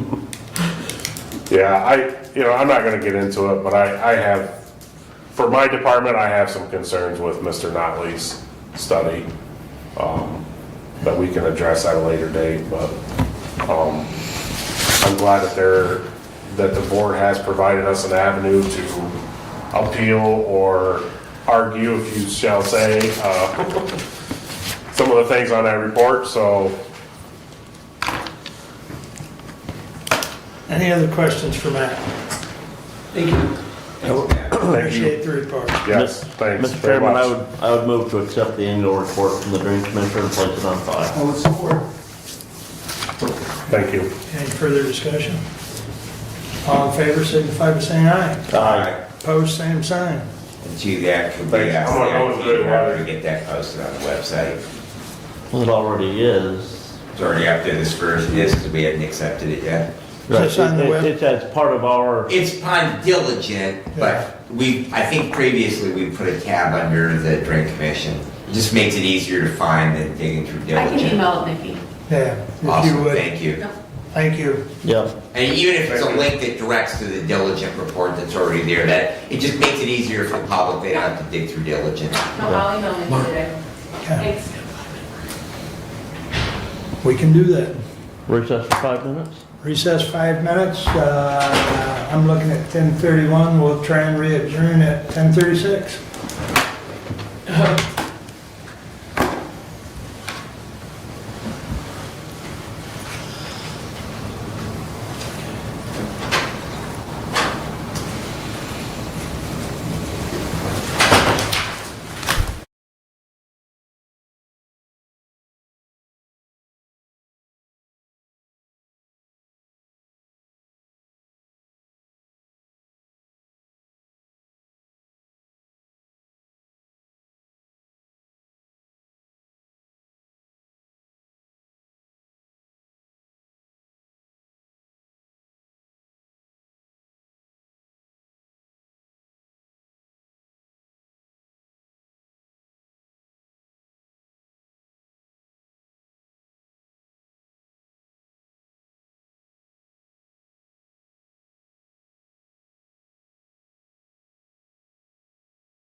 we'll start with your committee report. All right. We had opioid committee meeting on the 14th. Yes, right after the Wednesday after our last board commissioner meeting. I do believe the management and personnel has an application from an individual who is a recovering opioid addict. For the review, it was recommended to us from Amy Jolinki that we include at least one person in that group on that opioid committee. I dropped that application off at the clerk's office. I did see that, did forward that to us, Commissioner, and that was with big forgiveness that I have not followed up with you, because that was my question that you just answered, knowing the makeup of, we had set the makeup of that committee and had not added. So we'll have what I would suggest is perhaps that there be a motion that we increase the opioid committee by an individual who is in recovery as being a member of that, and then once that is, then management personnel would act on it. And the question that we would ask to answer on that, and I do believe Amy's recommendation was at least one and maybe more than one in that group of individuals, as far as individuals recovering from opioid substance abuse be appointed to that committee as well. So I'll leave that up to the chair for his management and personnel section to decide on that, because I do believe that he was one that brought that original resolution to create the opioid committee. So we'll have a little bit of time to think about that. Okay. Thank you for clarifying. Yes, we did have some representatives from Hillsdale Thrift attend that meeting. They were looking for more information as to what the opioid funding can be used for. Discussed that with them. We still really have not received any additional funding or requests for those opioid funds. The key thing there is because that money is coming in as part of class action lawsuits, that we have to follow the terms and conditions spelled out in those class action lawsuits. One of the key things there is that we can't supplant current funding with those funds. So we can't replace the money that we're using in the drug court right now that we're getting from the state or federal government with these opioid dollars. So we can add additional services. The key goal is to add additional services that are not punitive type services. So, and that money will continue to be coming into the county for many years to come now. But it will come to an end at some point. Opioid, Lifeways meeting last week. Lifeways, or not Lifeways, excuse me. Wellwise Services, wrote down the wrong thing. Wellwise Services meeting last week. We are going to proceed with hiring our own in-house CFO, if we can do that. Since 2019, Wellwise has been contracting with Financial One for CFO and other accounting services. Initially it was for a CFO and controller, and then it was a CFO and an accountant at the last. We've hired an accountant in-house now, and now looking to hire that CFO position in-house. The contract with Financial One, that CFO currently only works 24 hours a week for Wellwise. So with hiring in-house, we're going to receive 40 hours a week in-house CFO work. Help do some more accounting and management, looking at and tracking those services that are provided by the agency. So more to come on that if we can find a representative to fill that position. At the Board of Health meeting last week, we did adopt some changes at the Board of Health level to the joint operating agreement between the three counties that will be coming to Hillsdale County and going to branch in St. Joseph County looking for the county's approval on those changes to the joint operating agreement. And we'll be getting those to the clerk to distribute to all of the commissioners. One of the key things in the joint operating agreement was last approved by the 3 counties in 2013, or in 2012, effective January 1st, 2013. And one of the key statements in there said that board commissioners are appointed to the Board of Health for 2-year terms to commiserate with their term of service as a board commissioner. And with the state legislature changing the terms of office for county commissioners, the recommendation that you will see will have that commiserate with board of commissioner terms stricken from that joint operating agreement. Still going to ask for 2-year appointments from each county to the Board of Health, but it will no longer commiserate with the term of office for a commissioner. The other item that we're going to be including in there is the old language. The joint operating agreement allowed each county to determine when they made their appropriation to the Board of Health in a calendar year. So technically, Hillsdale County could decide not to pay the Board of Health our annual appropriation until December 31st. Makes it kind of hard on the health department in their cash flow financial situation. So we're going to be striking that language out and inserting language that had been part of the Board of Health bylaws, but really wasn't needed to be part of the Board of Health bylaws, because this is going back and affecting the counties to say those contributions to the Board of Health need to be made on a quarterly basis by the 15th of the month in each of the first months of the quarter. So, and that can either be paid by check or by ACH transaction to the Board of Health. Has there been an issue with any of the counties, or this is just a language cleanup? Right, just a language cleanup, yeah. Okay. There hasn't been an issue. Okay. But like I said, we didn't take that out of the Board of Health bylaws because that's really not the proper place for that. That's the more proper place is in the joint operating agreement between the 3 counties. the 3 counties. Yep, okay. The key thing on that joint operating agreement, though, is it has to be approved by all 3 counties, and then it has to be approved by the director of the Department of Health for the state of Michigan and the governor. And so we've asked each county, each of the representatives on the Board of Health, to ask their county commissioners to just accept the changes that are recommended from the Board of Health and don't try and change anything else, because then it's got to go to Bryan County and St. If we want to change something else, Bryan County and St. Joseph County have to agree to that, or we're stuck with the language that's already been approved. Is there a timeline?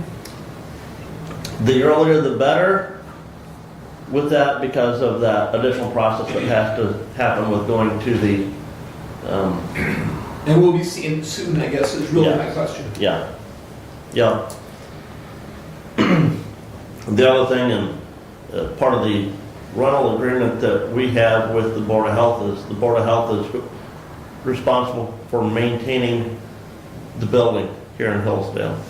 And the health department receives some grant funding and have actually accepted bids for painting of the health department portion of the building and for new carpet in the building. And so the health department is taking care of those expenses on that building. Do they do outside maintenance as well? Yes.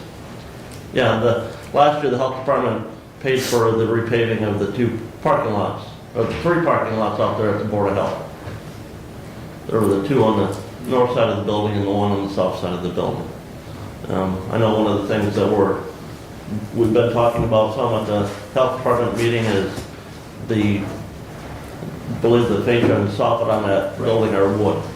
And really need to get those converted over to vinyl, something that's not going to require long-term maintenance on it. So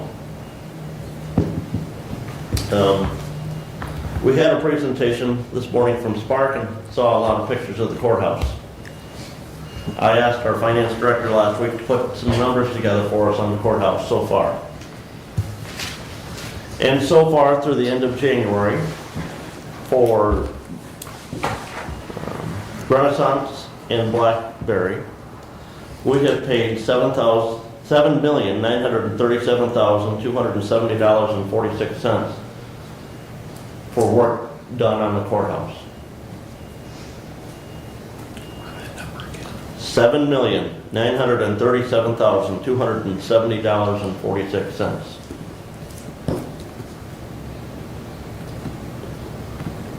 The resolutions that we have passed so far had allocated $10,817,050.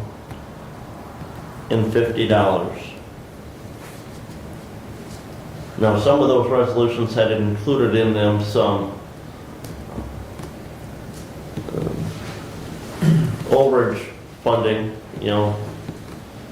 and the actual bid amount are less than that. It would be $10,761,379. Providing you with that information because probably at one of the March meetings, we'll be bringing forth the resolution that we had talked about when we approved the work on the courthouse as to where we're going to come up with the additional funding for the work on the courthouse, because we received just over $8.8 million in funding from the American Rescue Plan Act, and we had said at that point in time that we were going to borrow from the building inspection fund balance the additional funding that we would need to finish the work on the courthouse. And so, be looking for that resolution here at one of our March meetings. Okay. And especially with the warm weather that we've seen here in February, and we're anticipating that we're probably going to see some decent bills come in from Renaissance for the work that they've done in February. Because that, right now that leaves us at about $2.8 million from the resolution to what was been paid for work to be done yet.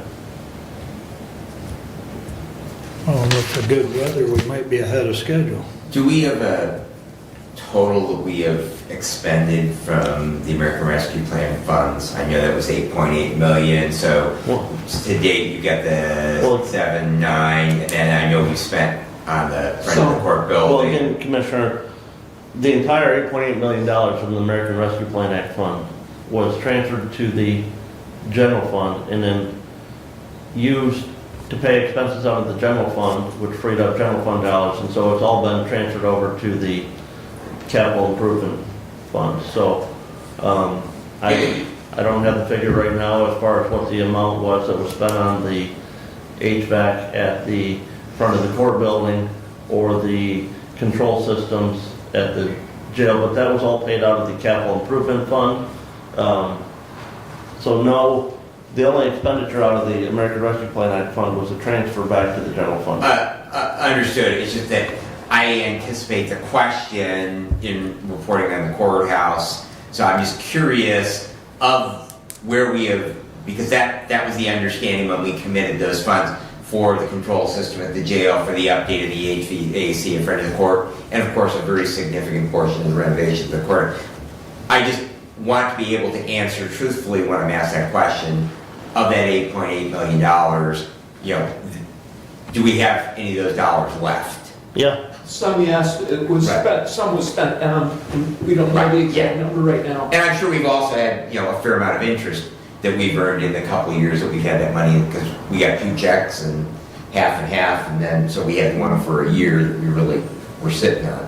So I'm just curious, because I'm trying to anticipate the question.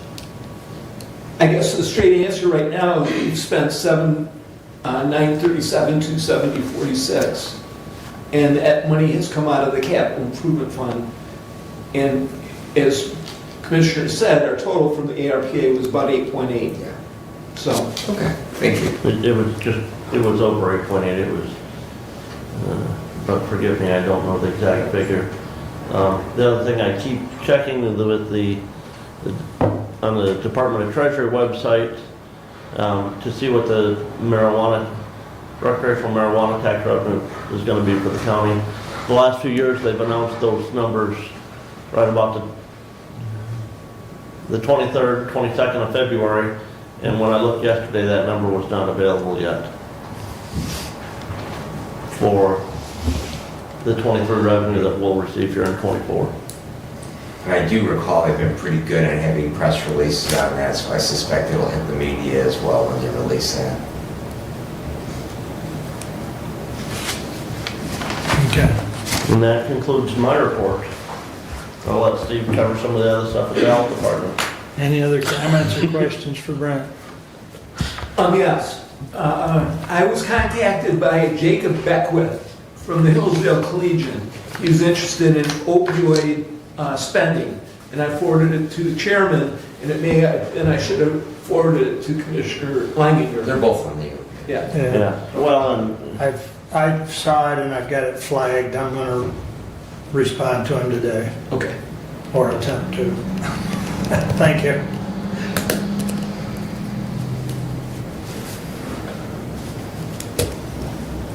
I'm up. Yes, sir. Okay. Okay, on February 20th, I had a Human Services Network meeting at 8:30 a.m. We had 22 representatives there from around the county. We had a presentation from Michael Derby from Legal Services of South Central Michigan.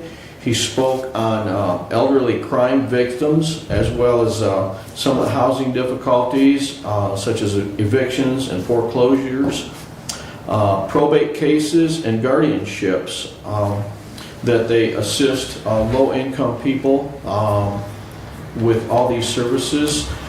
They also do assistance for some of the elderly as far as signing up for Medicaid and Medicare. He did an excellent presentation on that. He also touched on Social Security benefits for the elderly. And he gave us a hotline for their services, 888-783-8190 for legal help. Some of their services are free. Some of them come with very little cost. So that was a very good presentation from him. On 2/21, we were scheduled for an LDFA meeting, which was canceled due to lack of business. So then we move on to 2/21 in the evening at Jonesville City Council. We had a pretty good meeting there. They passed a resolution 2024-04. And that's a notice of intent to issue capital fund improvement bonds for the reconstruction of West Street and Adrian Streets from Chicago to Maumee, including new water mains on Franklin Street and Liberty Streets. They also passed resolution 2024-5 for electronic devices and computer policies. They updated some of the policy on that and bringing it more in line with current status. And they also had resolution 2024-06, the designation of a street administrator, and they appointed Charles Crouch as the DPW superintendent for that position, and that was good for them. And then I moved on to the 22nd. I had an 8 a.m. meeting of the Health Department Finance Committee. We had very little business to do. We did forward the painting quote to the full board, whereupon that meeting commenced at 9 a.m. and the full Board of Health passed, as Commissioner Leininger said, passed the painting and carpet quotes. The carpet was awarded to Willowbrook at $39,527. Apex Painting was awarded the painting contract at $36,440. And then, of course, he touched on policies and appeals changes that we did. So now we're going to go on to address this Hillsdale County Farm Bureau letter that was sent to the Hillsdale County Commissioners. The first thing I noticed under the subject says Michigan Farm Bureau supports for citizen for local choice ballot initiative.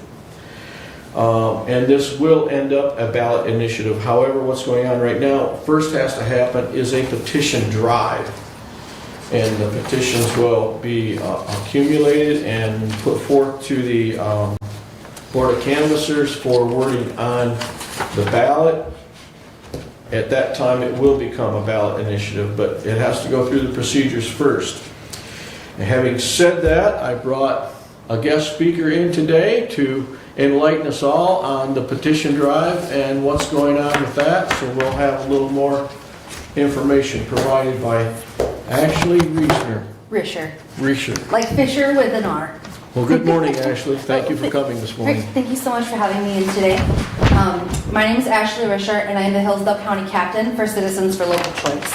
As a lifelong Hillsdale County resident, I can say some of the things I love the most about Hillsdale County are its beautiful countryside and rural charm. And early last year, I found out that the farm that surrounded my property on 3 sides was leased to a Canadian solar company with the intention of putting in solar panels. I began to dig into our ordinance and found out that it was severely lacking in not only protections for residents that lived near this installation, but our local wildlife and waterways, one of which being the St. Joseph River. I brought my concerns to our township board and began to help them work through the process of writing an ordinance that not only put in place protections for the citizens that would live near this, our wildlife and our waterways, but also was still fair to those that wanted to lease their land and give protections to the people that wanted to still lease their land to solar. Our ordinance took effect October 19th. Then November 2nd, the House of Representatives passed House Bill 5120, which essentially removed the zoning ability for utility scale energy projects from the townships and put it in the hands of the Michigan Public Service Committee. Then on November 28th, the governor signed this as well as other energy related bills into law, and it became the Public Act 233 of 2023. Until now, all zoning for utility scale solar, wind, and energy storage facilities have resided in the local township and zoning committees that are made up of people elected by their communities to make those decisions. Under Public Act 233, Section 8, that right to make those decisions has essentially been stripped away from local governments and given to the Public Service Committee, 3 bureaucrats appointed by Governor Whitmer to apply a one-size-fits-all approach to the zoning of these installations with no consideration for the communities in which they will reside. Our rights were stripped away without our consent. And that is why Citizens for Local Choice was formed. Citizens for Local Choice is a group of bipartisan voters across Michigan working together as one group to restore local control of zoning regulations. In January, we went before the Board of Canvassers to present petition wording for a ballot initiative that would allow the people of Michigan to decide whether they want their appointed members of whether they want the appointed members of this Public Service Commission to set zoning or keep it in the hands of our local officials that are elected by their communities. The petition wording was approved and we were allowed to begin collecting signatures. Our goal is to get 550,000 signatures before May 28th in order to be on the November ballot of this year. If it goes through and we get on the ballot and it passes, then it could take effect before the governor's Public Act 233 would take effect, because it won't take effect until November 28th. So if this passes and it goes through, it could take effect before that law could take effect. Governor Whitmer stated, "I am grateful for these common sense amendments to ensure that local communities can work on utilities or can work with utilities on developing clean energy sites." But does this legislation really ensure that our communities can work with solar and wind developers? People that are in favor of this legislation will tell you that it does, but that's not the truth. While installations below 50 megawatts for wind or for solar and energy storage and battery storage and 100 megawatts for wind are still subject to local zoning, those above that threshold can essentially bypass the local governments and go straight to the zoning or straight to the Public Service Committee for this zoning. If a township has no zoning at all, then the companies can go straight to the state. If the township has a more restrictive ordinance than what the state standards are, they are only required to work with the township boards for 120 days to give them a chance to rewrite their ordinance in accordance to state standards before they can bypass them and just go to the state and get their zoning. Michigan currently has more wind turbines than Ohio and Wisconsin combined, as well as more solar installations than Ohio or Wisconsin, all of which were approved under local township board control. So why is the governor essentially taking away the right for local governments to make these zoning? In order to fast track the development of renewable energy products, local voices were shut out of the conversation. The ability to decide where corporations place utilities like wind turbines, solar farms, battery storage facilities should be decided by our communities that we know best. Township and counties normally take a year or more to write a solar or wind ordinance that suits their particular area. However, the state wrote their legislation in about 6 weeks. To quote State Representative William Bruck of District 30, the inability of townships and municipalities to control their own future and master planning because of the energy passed legislation will have lasting detrimental effects upon our citizens. The ability to control zoning is quite possibly the most important process that local government has. I want to make this perfectly clear. This initiative is not about whether solar and wind are right or wrong, or whether it should be installed or not be installed. Michigan Farm Bureau President Carl Bednarski said it best when he said, quote, "The issue at hand is not about whether or not you are in favor of large-scale wind and solar projects. It's about whether you support local control and ultimately respect the local decision-making process," end quote. This legislation does not respect the local decision-making process and is government overreach, plain and simple. While the legislation itself is passed down party lines, the base supporters of local control is strongly bipartisan, often led by farmers and environmentalists. 85% of Democrats, 91% of Republicans, and 84% of independents support local control of permitting for utility-scale renewable energies projects. The Michigan Farmers Bureau, the Michigan Township Association, and just announced today, Associated Builders and Contractors of Michigan are all strongly in support of this initiative. Huron County, in the thumb part of the state, has more wind turbines than any other part of the state. Sanilac and Tuscola counties are also in the thumb and host wind turbines. Isabella County, in the middle of the state, hosts them as well. Those commissioners love the money that these projects bring into the county. But even though they all host wind turbines, they all still approved resolutions condemning state takeover of local control of wind and solar and battery storage. Why? Because they know it's wrong.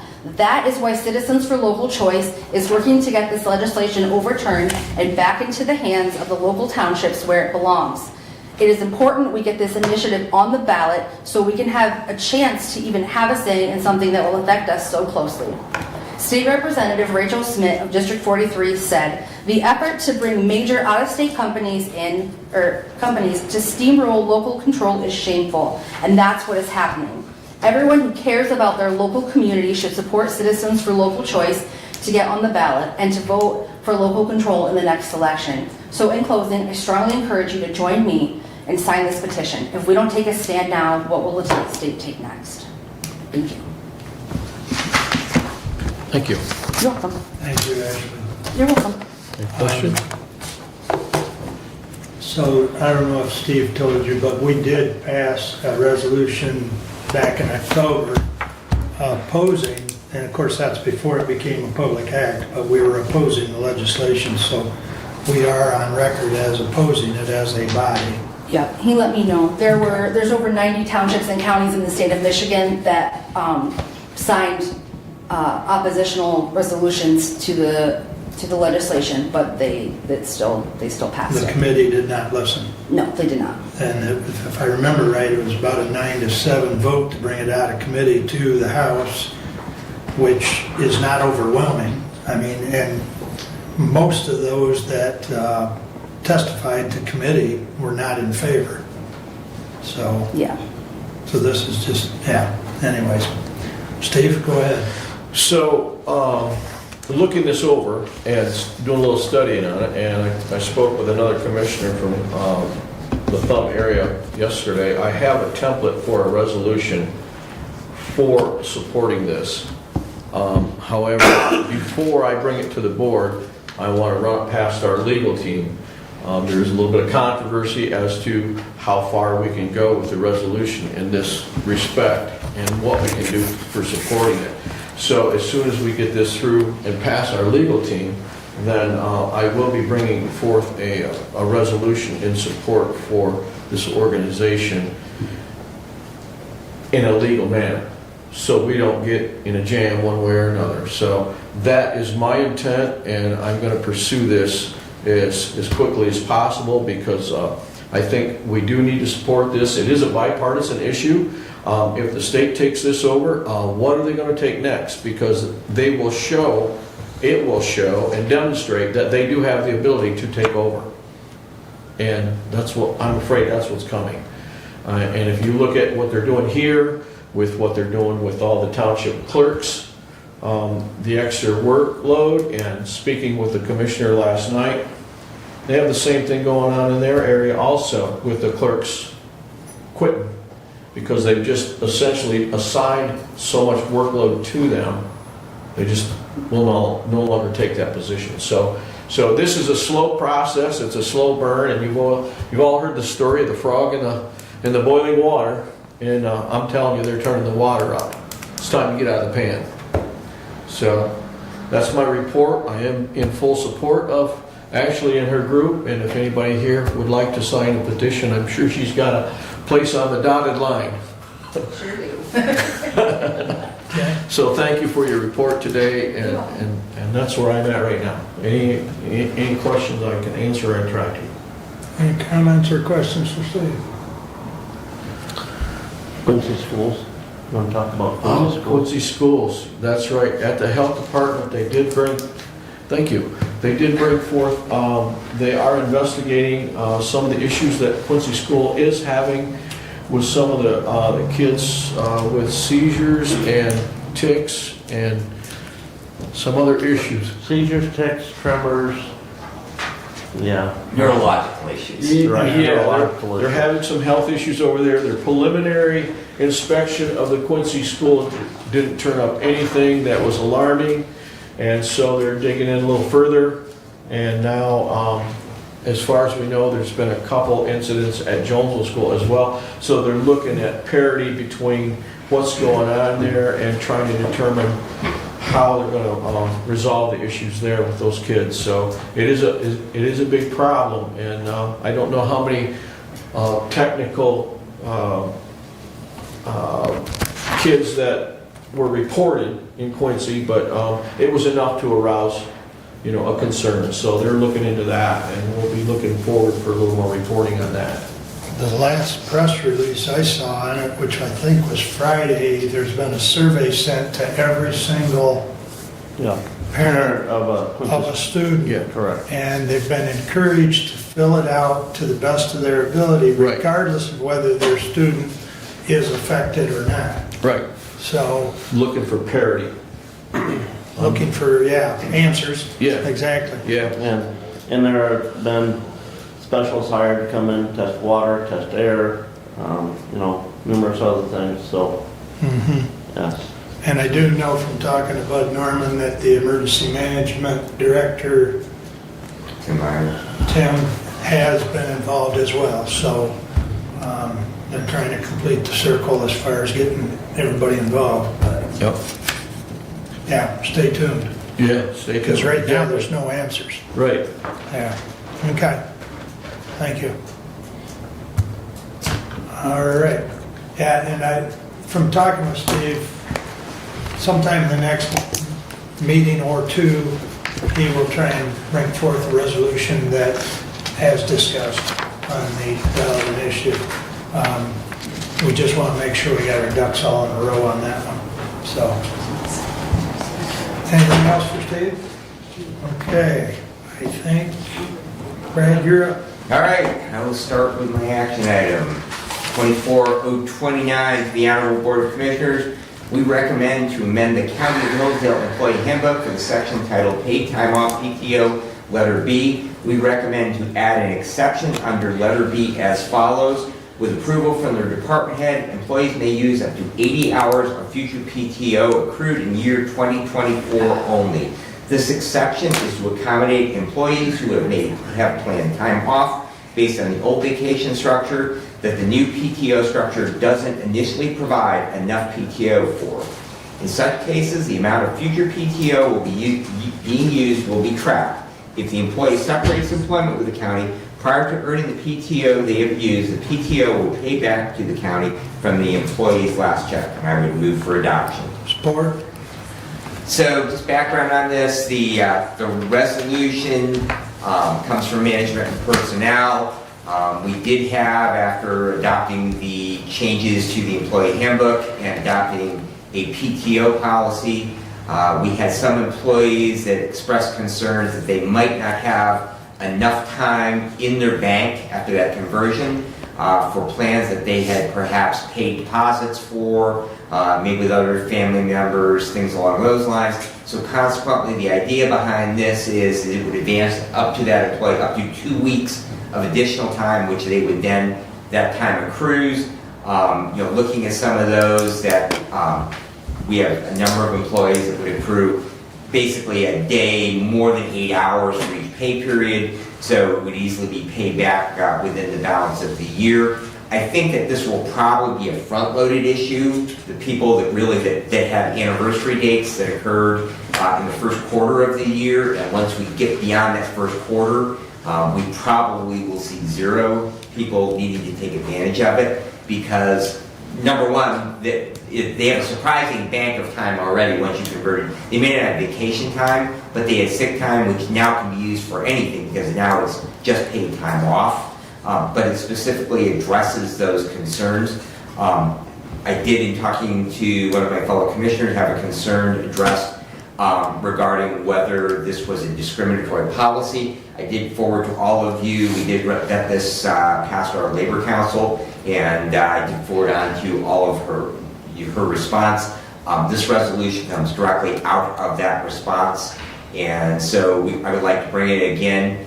I don't feel that we're going to see a significant number. By limiting it to 80 hours, basically, since we pay every 2 weeks, that we would protect, indemnify the county against any losses, because the amount of pay that they would have coming would be equal, that last check should be equal to the amount of time that they might have been advanced in a worst case scenario. So I think that if we as the county, as the employer, are pretty well protected in that regard. And I really don't think that it will be a highly used policy, but I do believe that it is responsive to some of the concerns expressed by our employees and shows a good faith effort on behalf of this body to address those concerns. Thank you. And if passed, it will become effective immediately. Correct. I'm sorry. I think this is a solution to a problem that doesn't exist. I've had conversation with the finance director. He's had some employees reach out to him. He's walked through the calculation on their plane trips. None of them would ever see a shortfall. None of them would ever come to that situation where they wouldn't have that time available. And, you know, we just approved this personnel policy a month ago. Personally, I'd much rather just front load everybody on January 1 and not worry about as time goes, but on January 1, everybody gets their time for the year, use it accordingly. But no, we've adopted one where we're gonna do it on a week. We do it on a week and there's no advancement.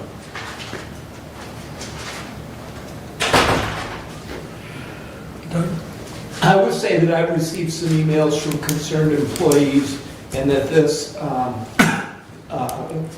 proposal will help address that. And I think that if we can make it better for the employees in this case, we're doing what we need to do as well. That would be my comment. I guess the only comment I have is I know it only, Brad's absolutely right, the first quarter is probably the biggest point of contention, and there's only about a handful of them that, you know, it impacts, so. To me, that's enough. Exactly. You know, we're just trying to show that we hear the people that have reached out to us. So the Personnel Committee has brought this to you because we're listening to our valued employees. So, further discussion. Steve, anything? Only that I have also received a few complaints from some of our county employees, so We'll call them concerns. we'll call them concerns. I like that word better, if you don't mind. Anything else? Roll call, please. Commissioner Benton, Yes. Commissioner Leininger, No. Commissioner Ingalls, Yes. Commissioner Lanius, Yes. Commissioner Wiley. Yes. 4-1 again. Thank you. I appreciate it, Commissioners. All right, moving on. Fire Association met on February the 18th. The County Fire Academy is going well. The students are moving towards their practical exam. I believe that will be in May, and then the state final. Good group of students. I've had an opportunity to teach a couple of classes there, and really have a nice group of students this year. Addison Fire Department, which provides coverage in Commissioner Leiner's district, Wheatland Township for both fire and EMS, is inquired about joining the County Fire Association. That kind of goes hand in hand with Hudson Fire, which covers Pittsford Township. They recently joined, and Addison did take note of that. They said that they would like to have a voice at the table of some of the policies. County air trailer would be provided to them in the event of a significant structure fire in their coverage area there in Wheatland Township. That would make that asset available to them. Of course, it would always be available under mutual aid. We firefighters will go wherever we're needed, but that kind of brings them into the fold on that. So that is under consideration. Several fire departments did mention that they did not have the correct adapters to use a grant-funded fit testing device that the County Fire Association purchased. I think it was about a $20,000 device. You know, my department uses it, but there evidently are some SCBA masks that they don't get a proper fit with those, and so they're asking the association to remediate and find those correct adapters. And Director Whitaker reviewed the updated county radio policies and procedures. If your department was not in attendance, I would suggest that you have your chief from any department within your district reach out to Director Whitaker so they can have a copy of that updated policy. I believe it was emailed out as well. The 911 Board Emergency Telephone Services Board met on February the 21st. They're currently waiting on a quote to decommission the Osseo and Camden Towers. Those two towers, if we were to move forward with a public safety radio project, they're great big pieces of steel that are held up with guy wires, and they are aging. That's part of the reason why we need to make an update to our system. We inherited them from Frontier Communications, their old radio telephone towers. They were built in the 1960s. I know that the last time the Osseo Tower was inspected, the tech that came out to do that FCC required inspection was a little reticent about climbing it, and afterwards said, I hope that's the last time I ever have to go up that tower. But we should leave them up there and just go away to let them eventually fall over. That would not be being a good steward. And so we're waiting on that. That will go into our overall cost for that update in the radio system. And we currently have a live date for our new CAD software that we purchased from Tyler, and that is currently set for April the 14th of 2025. You may recall that was about an 18-month project. At least we have a date when hopefully that will be up and online and going, and our dispatchers are already sharing the training on that new software. Along with Commissioner Wiley and myself, I attended the Michigan Critical Incident Management, which is the MySIM training on February the 22nd. At Central Dispatch. Mark and I are now credentialed into that system, so in the event that we would have to open up our emergency operations center, that we would be able to access that software, and actually we can access it at any time now that we have login credentials for that system. A lot of really great assets that are available, requests that we can make from cross statewide for things, and so that will be a valuable addition, having access to that. We also did have a number of Hillsdale Hospital personnel there. Our IT director was there as well. I think the assistant director, Scott, was there. Yep. So we did have a number of other people who participated in that training. Jefferson Township appointed Barbie Kaiser to fill the upcoming vacancy at the treasurer's position by longtime treasurer Jim Lockwood. That will then leave them, because Barbie is currently a trustee, and so that will leave them with a vacant trustee position. Just as kind of a highlight on that, they attempted to advertise in our local newspaper that they were going to be making that appointment for letters of interest, and they were unable because the only way to reach out to the newspaper is evidently by email. There is no longer a phone number that you can call, and they were unsuccessful in being able to place that advertisement. That wasn't a statutorily required thing, but again, we continue to have legislation, MCLs, that require certain things to be published in a publication of general circulation, and it is becoming more and more difficult to accomplish that. Also, interestingly, Commissioner Langer mentioned about looking at what the cannabis funding was.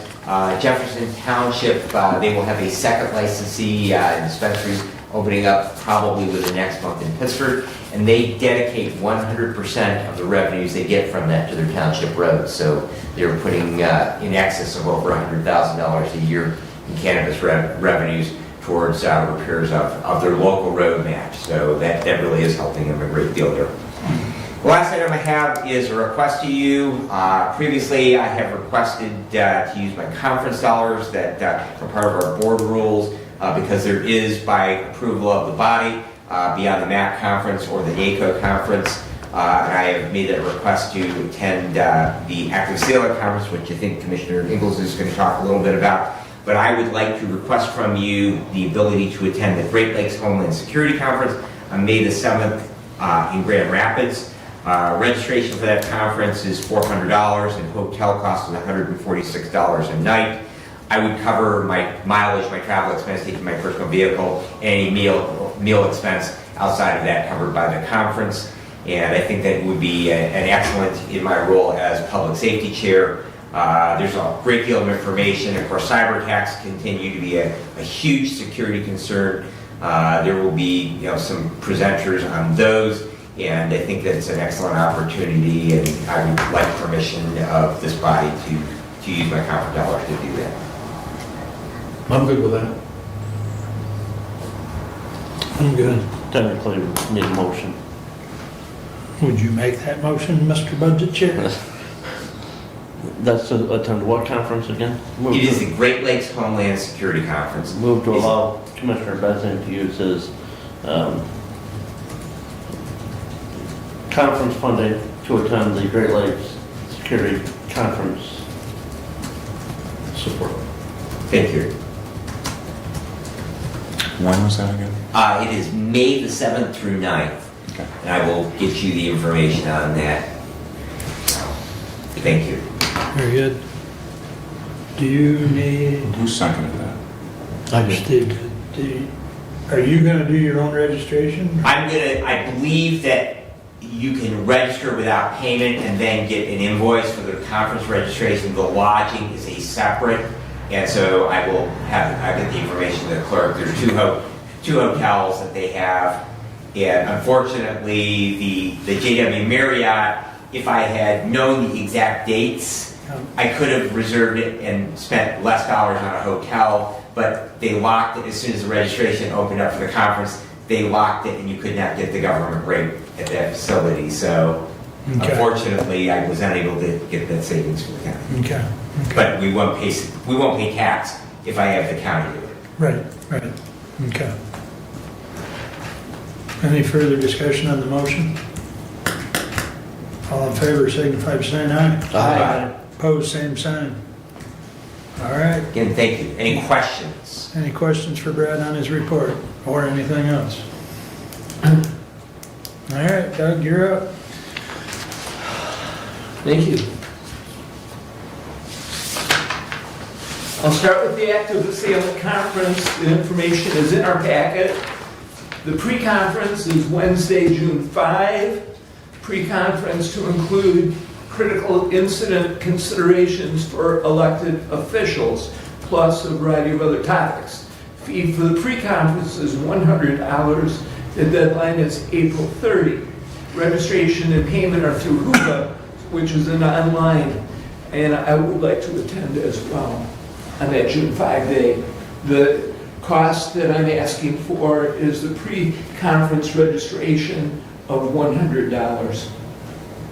I would make that motion that Commissioner Ingalls uses conference budgeted amount to attend the Active Assailant Conference. What was the date again? June 5, Wednesday, June 5. Oh, I see, this one's in Troy. Okay. I would support that.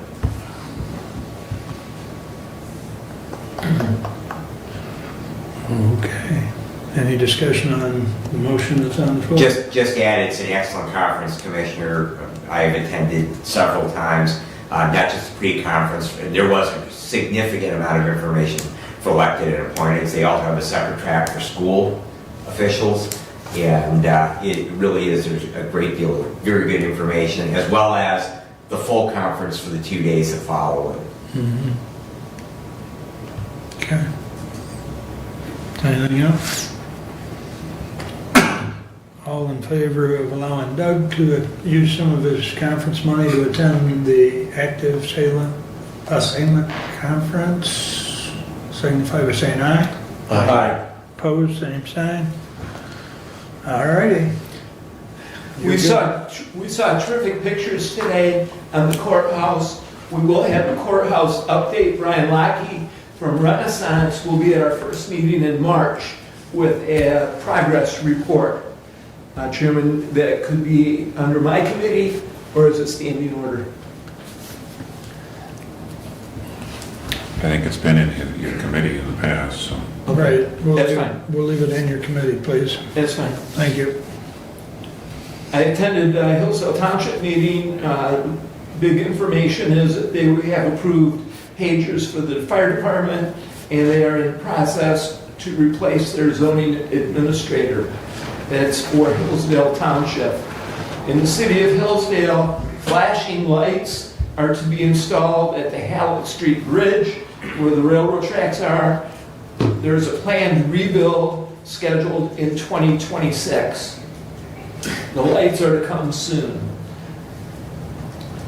Somebody still hit it. I'm It's a sorry. very difficult intersection, or bridge, for all the years. Yeah, but it's been marked at 9 foot something for how many years? A lot. A lot. In the city manager's report as well, the Department of Public Services is currently removing old equipment at Waterworks Park. New equipment is planned for this summer. Also, a possible new disc golf course is to be constructed by Lakeview Cemetery.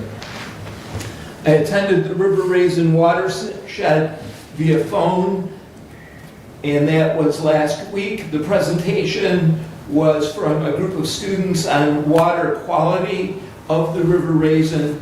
Many samples in many locations were taken.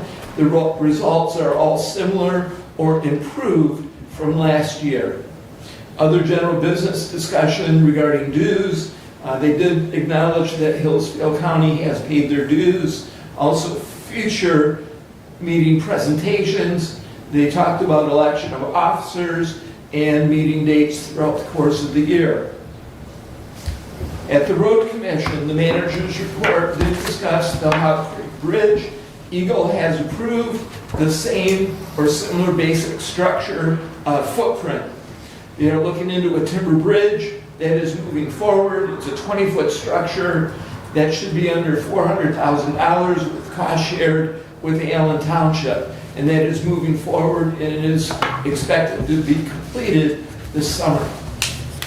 Elm Road is still being evaluated. Eagle has not approved the Elm Road culvert. It's likely to be a same footprint structure as well, but it has not received Eagle permit yet.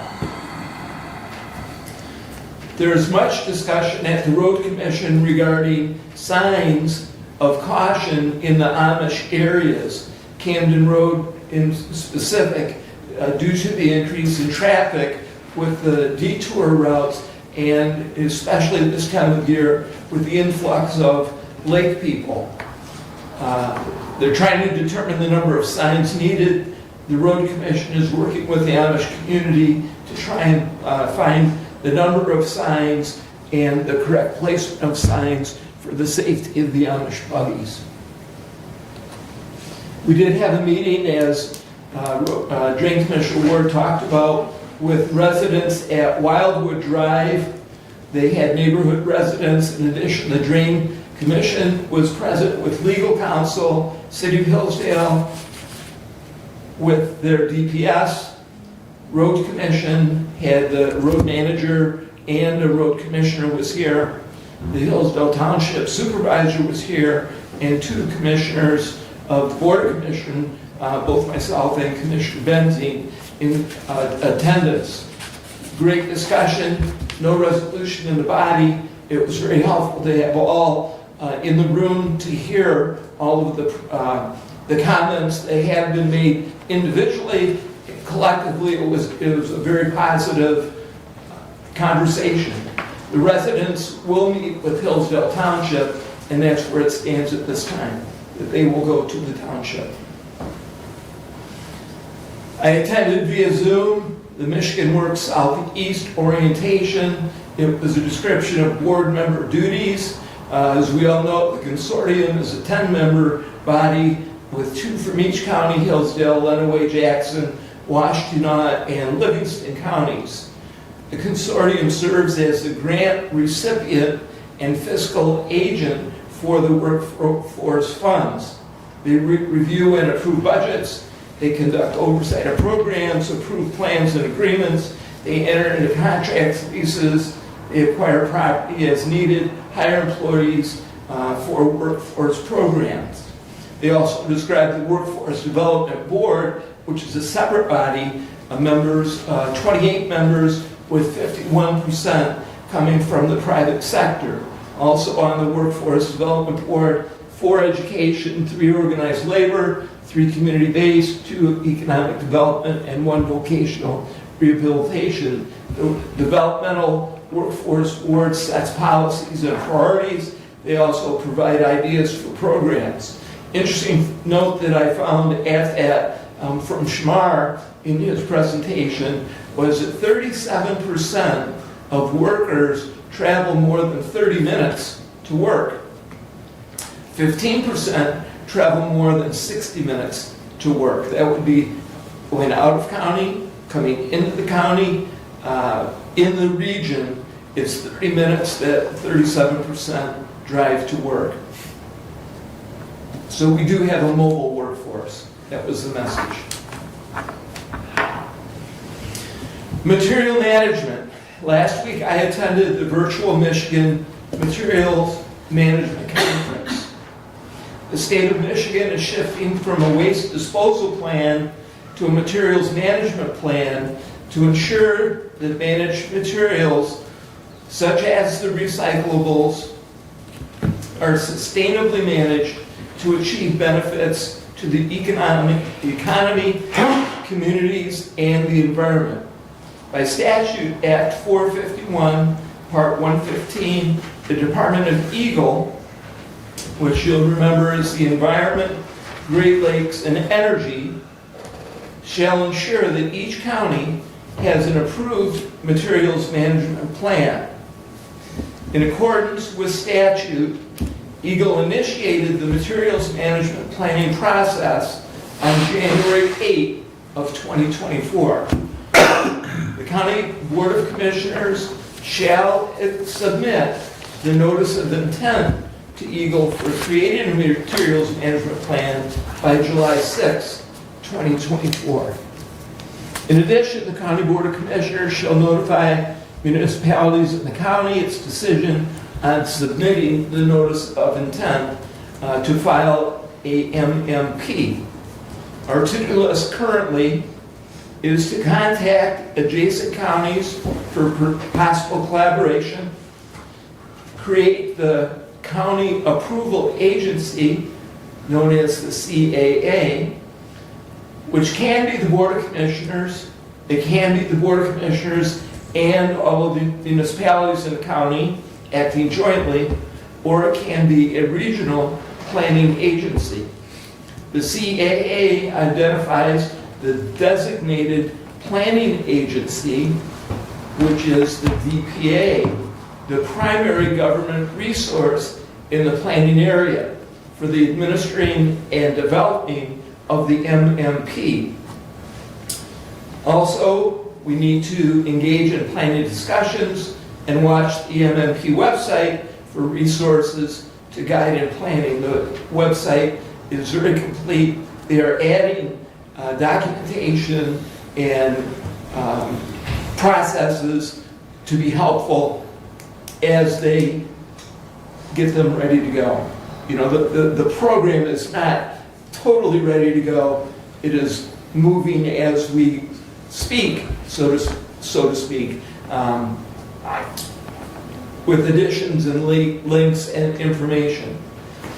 What have I done in addition to attending the conference and learning the information that I just let you know about? I have spoken with Julie Maurer, who is the Lenawee County department head. It's a new department that they have, waste disposal.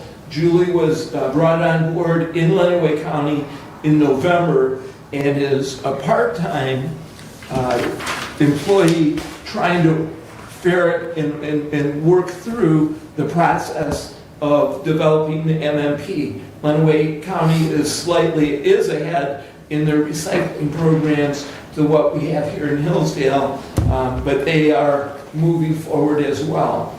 I have spoken with Samantha Butterbaugh, who is a cold water recycler. We had a meeting last week. I will be speaking on Thursday with Larry Jones, who is the general manager of LRS, the former Modern Waste. He's interested in helping and assisting as needed. That meeting will be held on Thursday. I did speak by phone last week with Zach Smith. Zach Smith is from Jackson County. He's Region 2. He indicated that he would like to be present at our Board of Commissioners meeting, at our first meeting in March, and provide a presentation. He has asked me if that's possible. I think March is full. We just added. Yeah. The first meeting's a no-go. Okay. And then we've got to be careful with April with the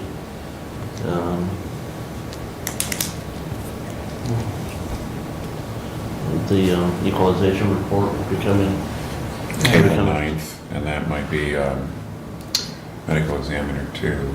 Right. Second meeting in March. Second meeting, I think, in March is full as well, Doug. Okay.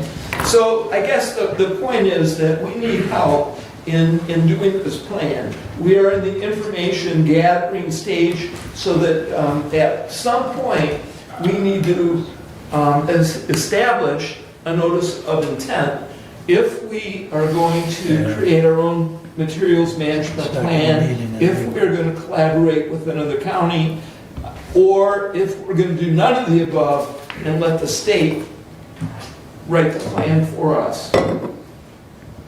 Well, Commissioner, and it may be helpful if that other email you sent out last week that had the PowerPoint PDF in it, if you would send that to the clerk so that they could include that in a diligent communication in the future. That to me was more helpful than than what was in the agenda. But when I look at that, this material management plan is really no different than the solid waste plan that the counties had to develop and create in the past. Directive from the state, you have to have a solid waste management plan. Yes. Now they've changed the wording, it's a material management plan. Which is going from a waste disposal, trash mentality to a recycling. Yeah. Within Hillsdale County, we have a township that I think has done very good in constructing and managing a transfer station that deals a lot with recycling and so that's where Jefferson Township and Jim Lockwood, who is a key integral part of that, is a valuable resource for us to be involved in. But looking at this, once we decide to submit our notice of intent, that starts the next clock. Yes. And so, once that notice of intent is submitted, we then have 180 days to, for the next item to be done, and then 3 years or 36 months later, where that plan has to be written and approved by all of the municipalities in the county. And I do believe, as I read that, the funding that was written into the statute, and I think it's a base $50,000 per 60. 50 per county, 60 if you coordinate. You get an extra 10 if you coordinate it. I thought it was 50. Yeah, 60 if by individual, and then an extra 10 if you coordinate. Okay. Yeah. But that doesn't come until after you submit that notice of intent and you get your, the CAA established and they submit their draft work program, correct? So, part of what it seems like as you describe a timeline, and one timeline kicks in the next timeline, is if at any point along the way we stub our toe, I think we then are in a position where the state will write the plan. Thus, the need to either make some decisions or outreach. I was told that the Lenawee County does not intend to partner. They intend to go on their own. I have tried to outreach Bud Norman, and to no luck yet.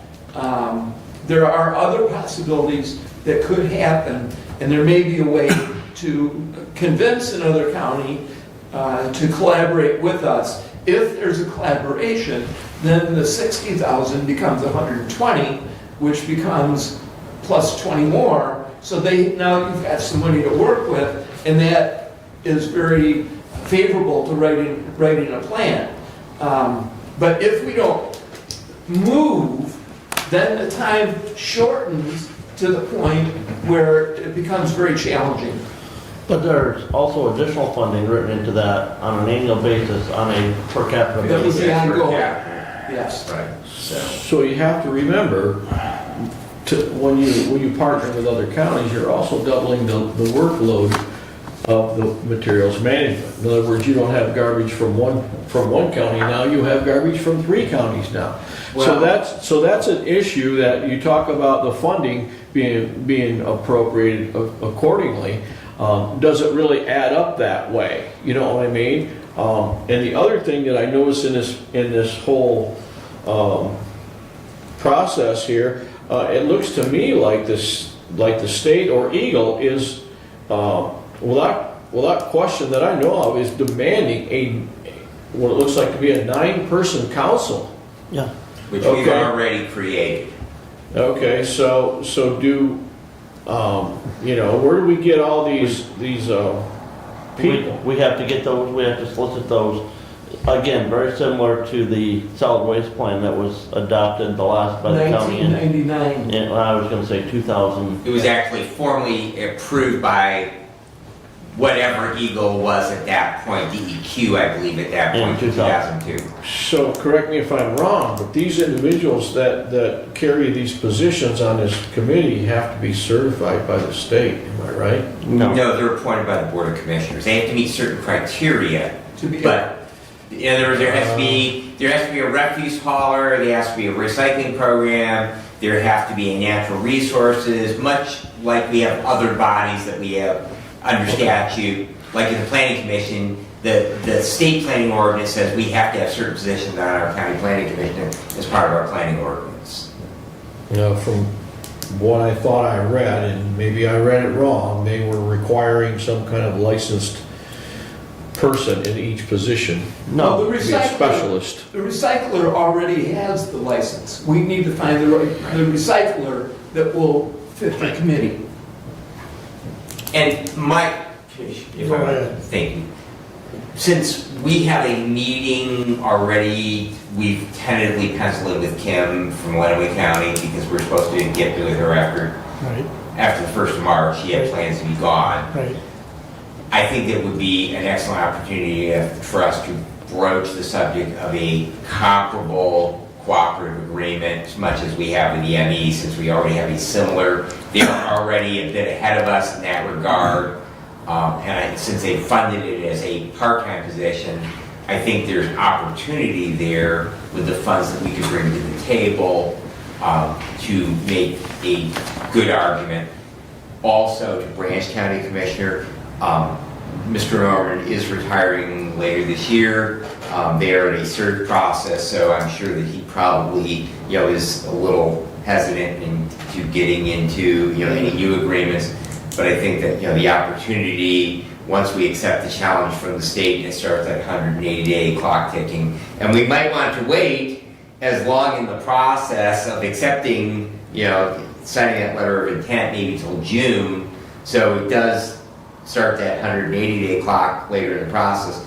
But I think that there may be some opportunity in Branch County as well. So Jackson County, it sounds like they're going to use Region 2, and I see that as the proverbial camel nose under the tent. They'll hold up their usual. When you pay us your dues, you can use that. Join Region 2. You can use all of your dues towards your monies that you will pay to us, and suddenly we will be a member of Region 2 Planning Commission, which we have long resisted in Hillsdale County. Yeah, so Commissioner, one of the individuals has to be an elected official at county, township, city, or village.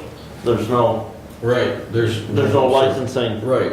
in that. So yeah, the state dictated who has to be on that committee as far as the makeup, but we actually, if we accept this as the county and move forward and designate the county as the county approval agency, we'll be the ones appointing those members to that material management planning committee. And I bring this information with a smile to all of the Board of Commissioners.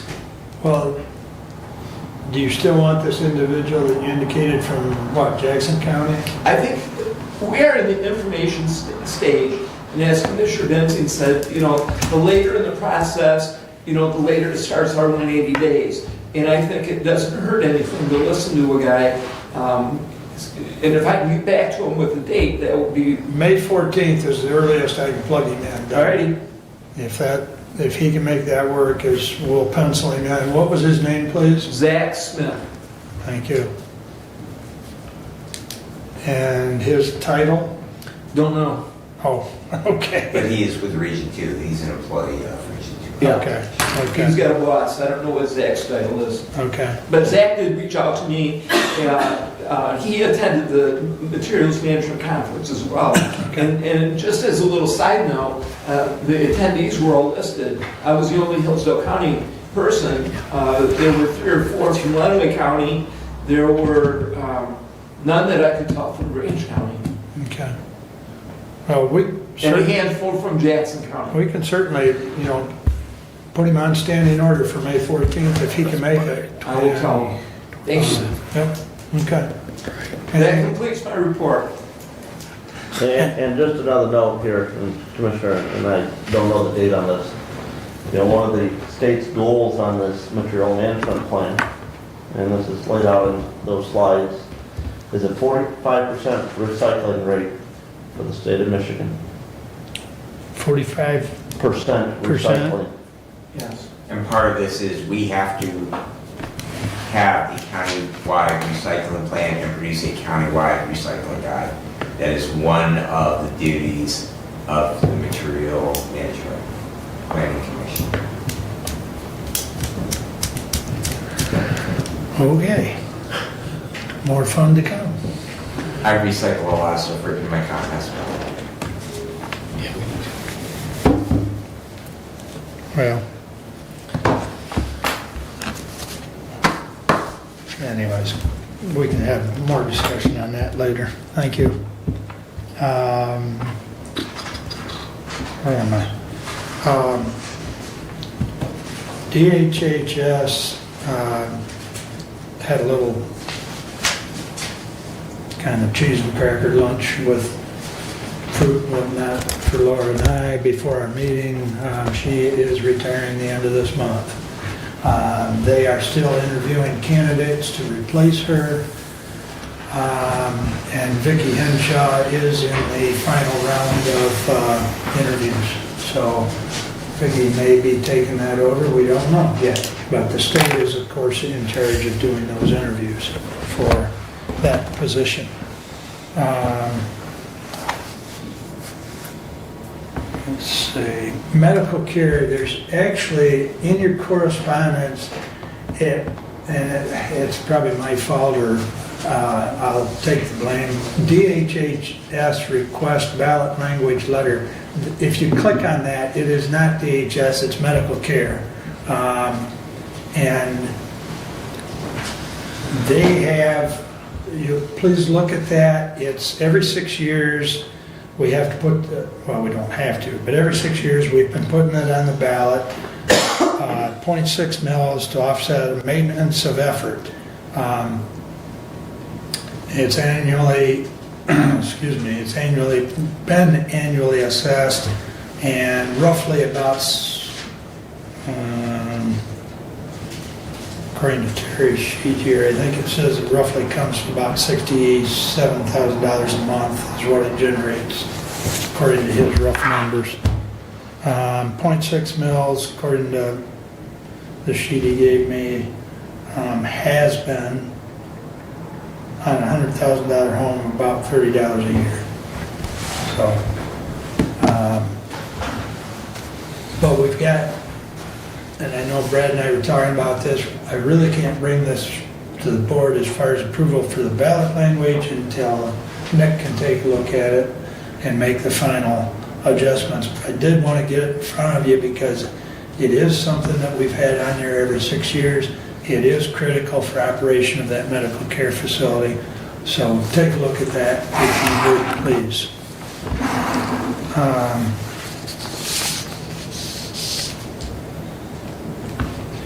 Department head meeting, a couple things I wanted to point out. Brad and I, of course, have been doing these department head meetings for quite a few years now. Couple quick things. Marty Taylor updated us, of course, on Myers, which I believe is still on track to open in May. They are in the process of hiring employees, and I know the traffic light, Doug, I think you reported goes online this week, doesn't it? Yesterday. Or yesterday? Yeah. Okay, thank you. Full blown. Yep. I knew it was sometime here, but thank you. He did mention that there might be an Aldi's coming to town. Just what we need, another grocery store. But he indicated that there is some discussion that Aldi's is looking at some property in Hillsdale. They requested a right-of-way for a driveway permit. What's That's that? what Keith Marty was, the request for a driveway permit. Okay, yeah. I quizzed him about maybe a restaurant like Applebee's or Big Boy or whatever. And there's nothing right on the works right now, but he did indicate, what, is there 4 lots, he said? Yeah, that Meyer has some 4 outlots Right. at their facility that they are looking to sell/lease. So it's possible that within that huge parcel that Myers has got, because of those 4 outlots, I mean, if you look anywhere there's Myers, there's normally a food joint nearby, so stay tuned on that. And he did say there was going to be a new terminal being built at the airport this spring or summer. That was mentioned in the Hillsdale City newsletter this month. Yep, yep. So I thought those were interesting. Mary Bowling indicated she'd have her annual report to us in April. I think we've got her on for April, don't we? I think. I hope. Dave will check on that for me. If not, we'll have to pencil her in and get crowded in April. And of course, the jail is over full. I think that's old news. The other thing I wanted to mention from the department head meeting is Thomas indicated there's going to be a siren test March 4th. So those were kind of some of the highlights of that.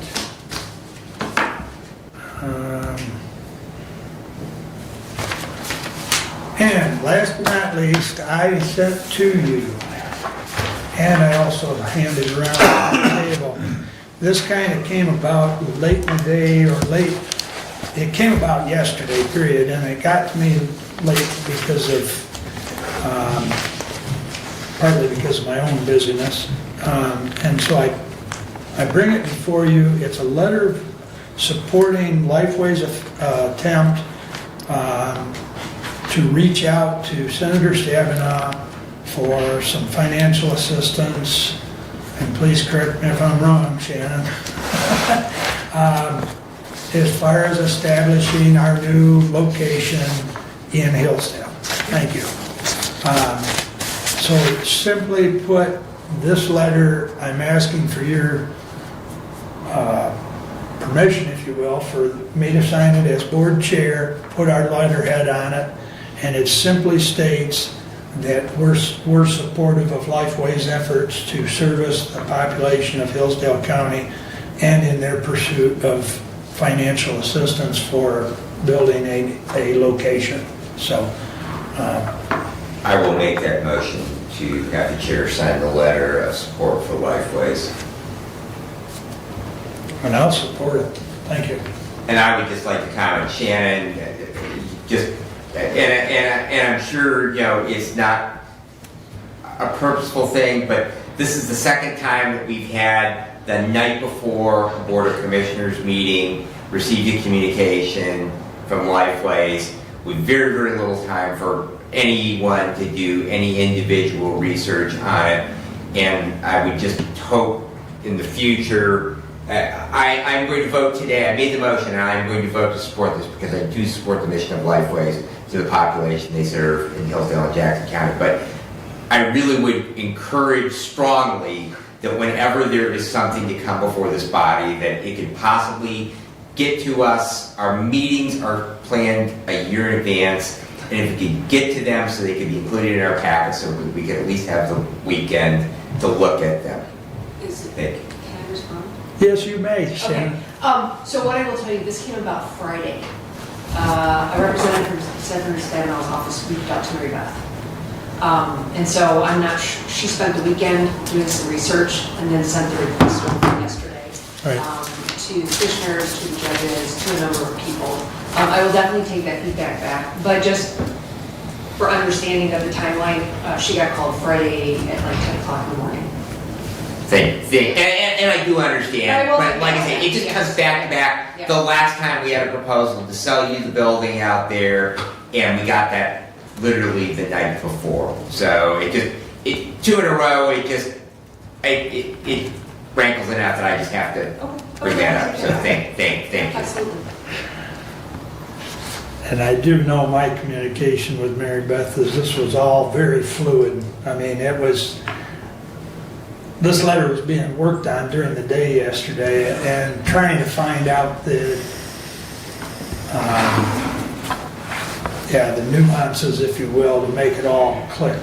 And Commissioner, for the fact that you said it was emailed out last night, I didn't get that email until this morning. Right. Okay? And just for the fact that I don't know all the details on their plan for a building, that I'm gonna vote no. The lack of forewarning of it, the lack of knowledge as to what their actual final plan is gonna be in Hillsdale, today I'm a no. Well, the funding mechanism has some dictation on the exact building. So if we can get the funding, then you'll know the exact floor plan. So, I mean, it's as simple as that. But it's just like applying for anything, Brent. You don't pass up the opportunity to apply just because you don't have all the fine details, right? I mean, if you had the opportunity to apply for free, well, I should say free, but it's not free. No, but no if you, funding from any government is right, free. But if you had an opportunity to apply for money for something, you just, anyways. To me, again, it's just the lack of forewarning on this, and even if Senator Stefano's office is the one saying, well, we gotta have this by March 11th, well, shame on them. Doug? I do have a question, and there's 2 points that matter to me as I read through this. Actually, the support request is a reasonable request, that it brings the health facilities, construction, and equipment appropriations. What dollar amount are we talking about? Is there a dollar amount? The other is the seeking funding to establish a facility. I'm wondering on what that facility is, location, size, functions, so on and so forth. So to me, the blanket request for support is dependent, sorta, on is there a matching dollar requirement on the funding? What kind of dollars are we talking about?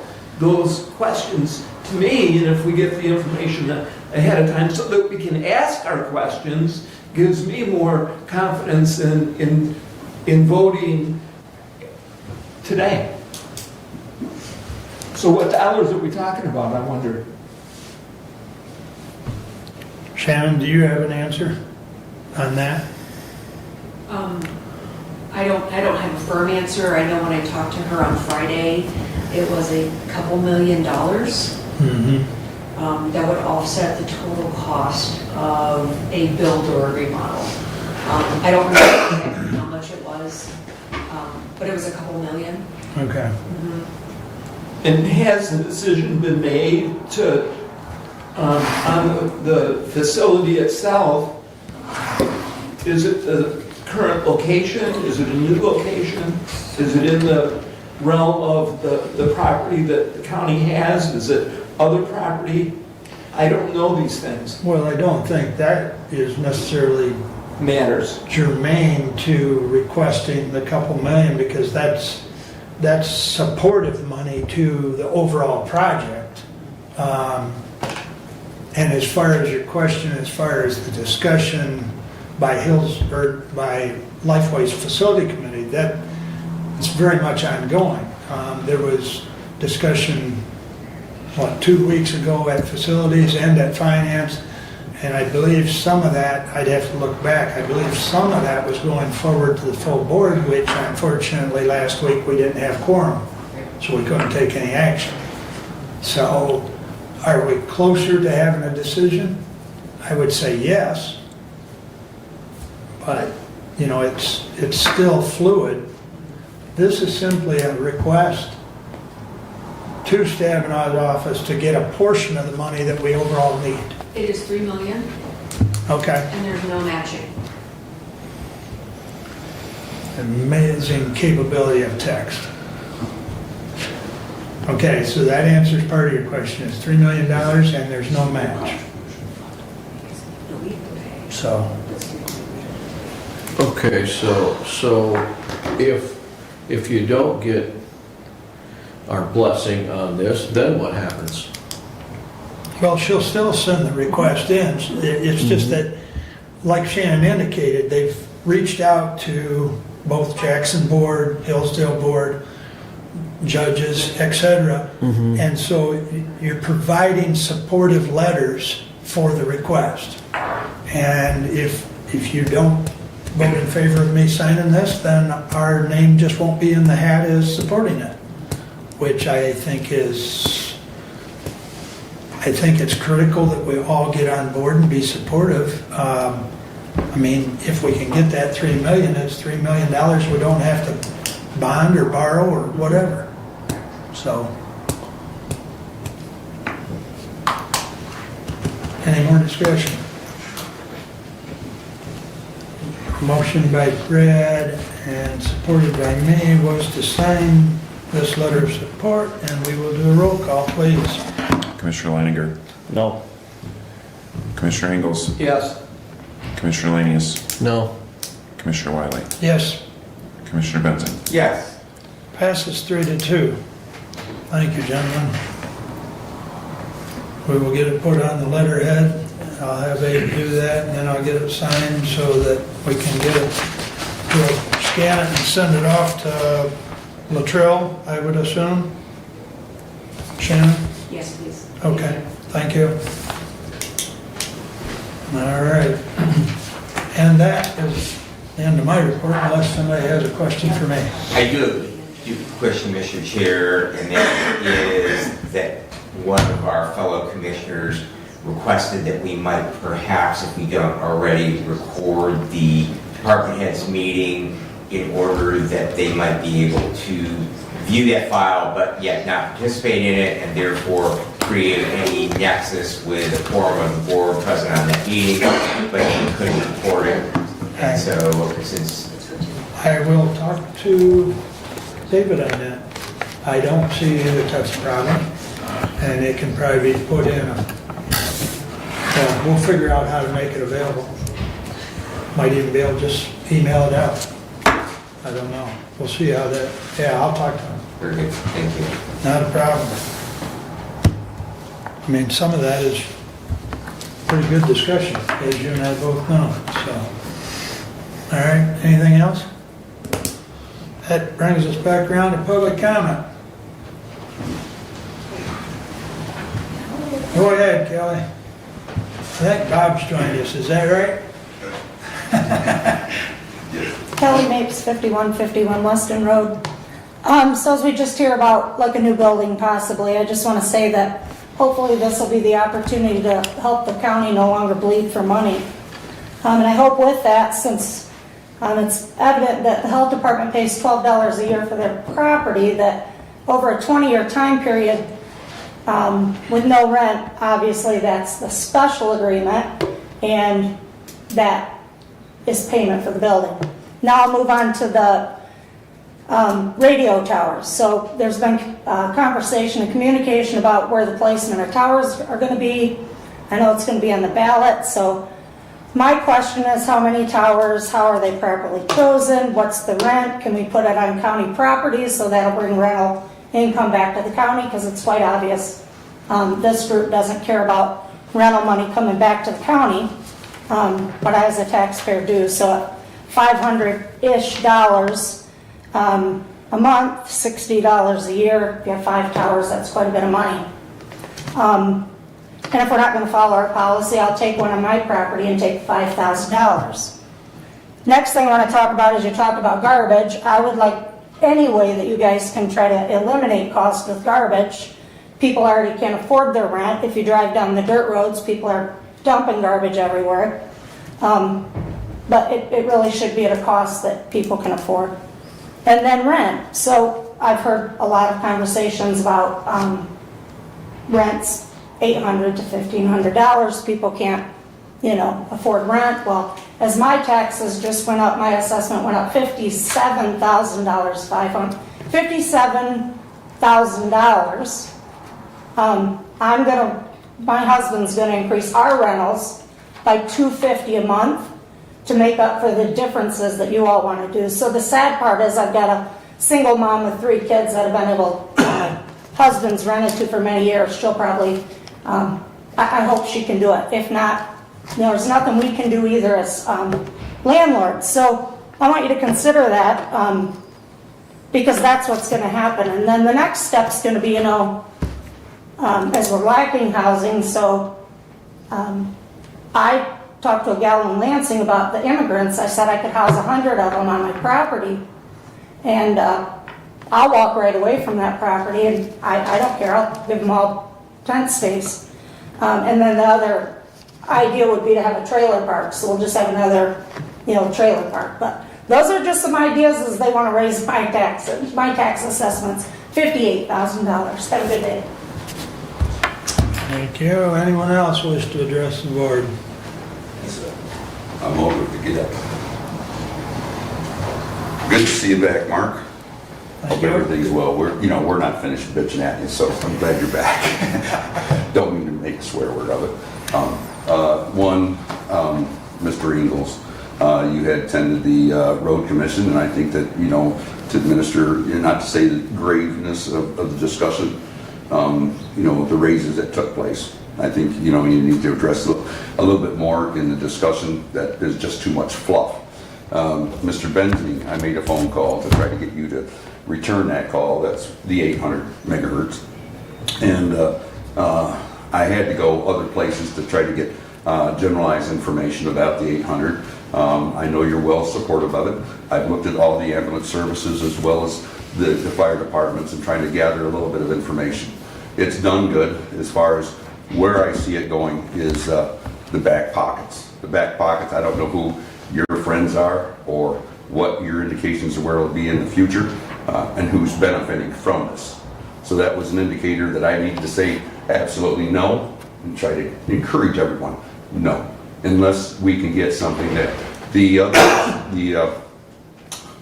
West Bloomfield Hills, under the garbage disposal, they have separate containers, and in Oakland as well. The residents put their glass bottles in those little totes, and the truck has about 4 little slots in those garbage trucks. It's a good thing to have to get this going, to separate. And at one location, I'm very much agreement to where Jefferson Township would be very proper. They've done a hell of a job. But we've looked and looked again. You cannot take more dollars from the people and the public to initiate this. We got to find one of the best ways, I think, is what we've tried to say is that the townships could address a certain dollar that could be given, you know, again, towards Jefferson Township, towards that idea of recycling. We've got great ideas, the gentleman over there. It's just nice to see something that we can change and make good with. I hope that I can maybe get into, you know, listening to how you guys are going to go about it. And the other is, I've had generalized discussions on how a lot of this stuff is being administered. I think you might want to accommodate some people with an extra minute or two, because in great length you guys have, you know, you, Mr. Ingalls, have spent maybe 10 minutes during your spill of how much of this and this and that, and respectively, you know, it needs to be said. But a lot of us have other things we'd like to also engage and sell on and see how we can come out. But other than that, thank you guys very much. It's a good discussion today.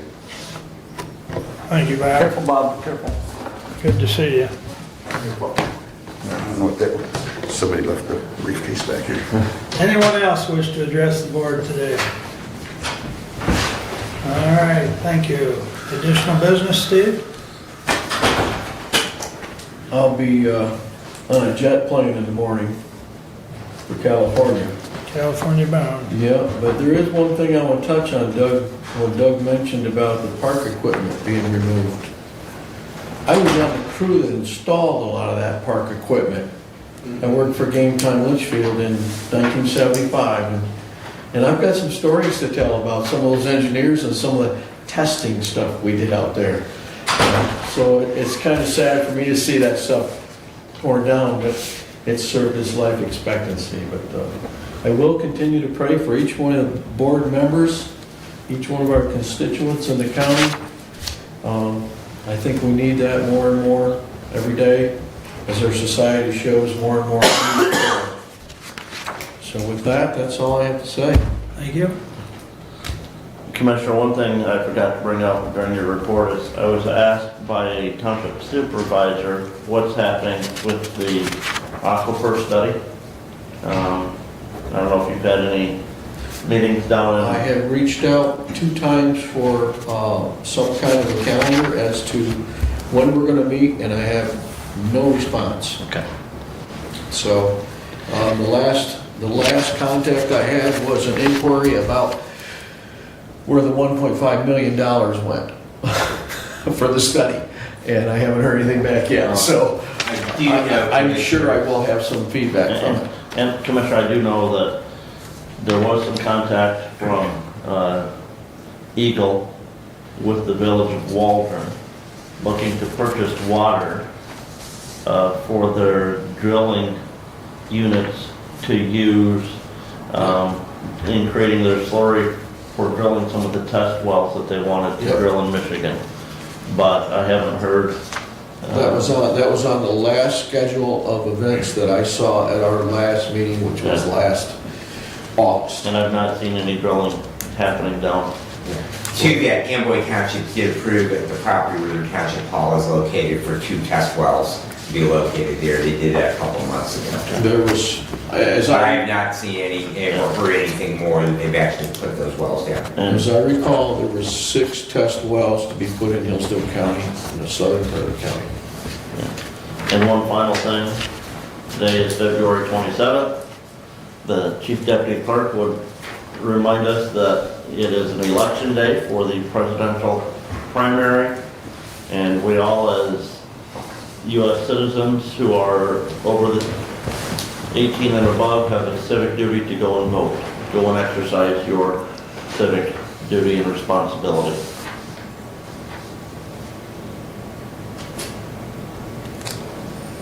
Stop on the way home, right? Doug, you additional business? Just with that election, my wife is one of the workers at the City of Hillsdale election site. So Okay. she's spending her day today doing just that. Thank you. Very good. Brad? Thank you. Again, Commissioners, thank you for allowing me to utilize the conference office and the Homeland Security Conference office. Complete report for you on that.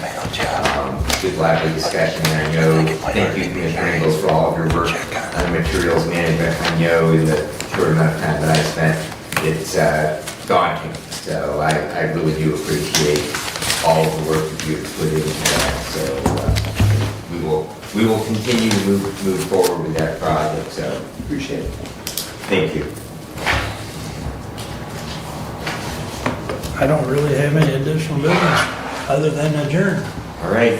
So thank you one and Commissioner all. Weiner and I got to go pick my wife up from here, and we are going to go vote.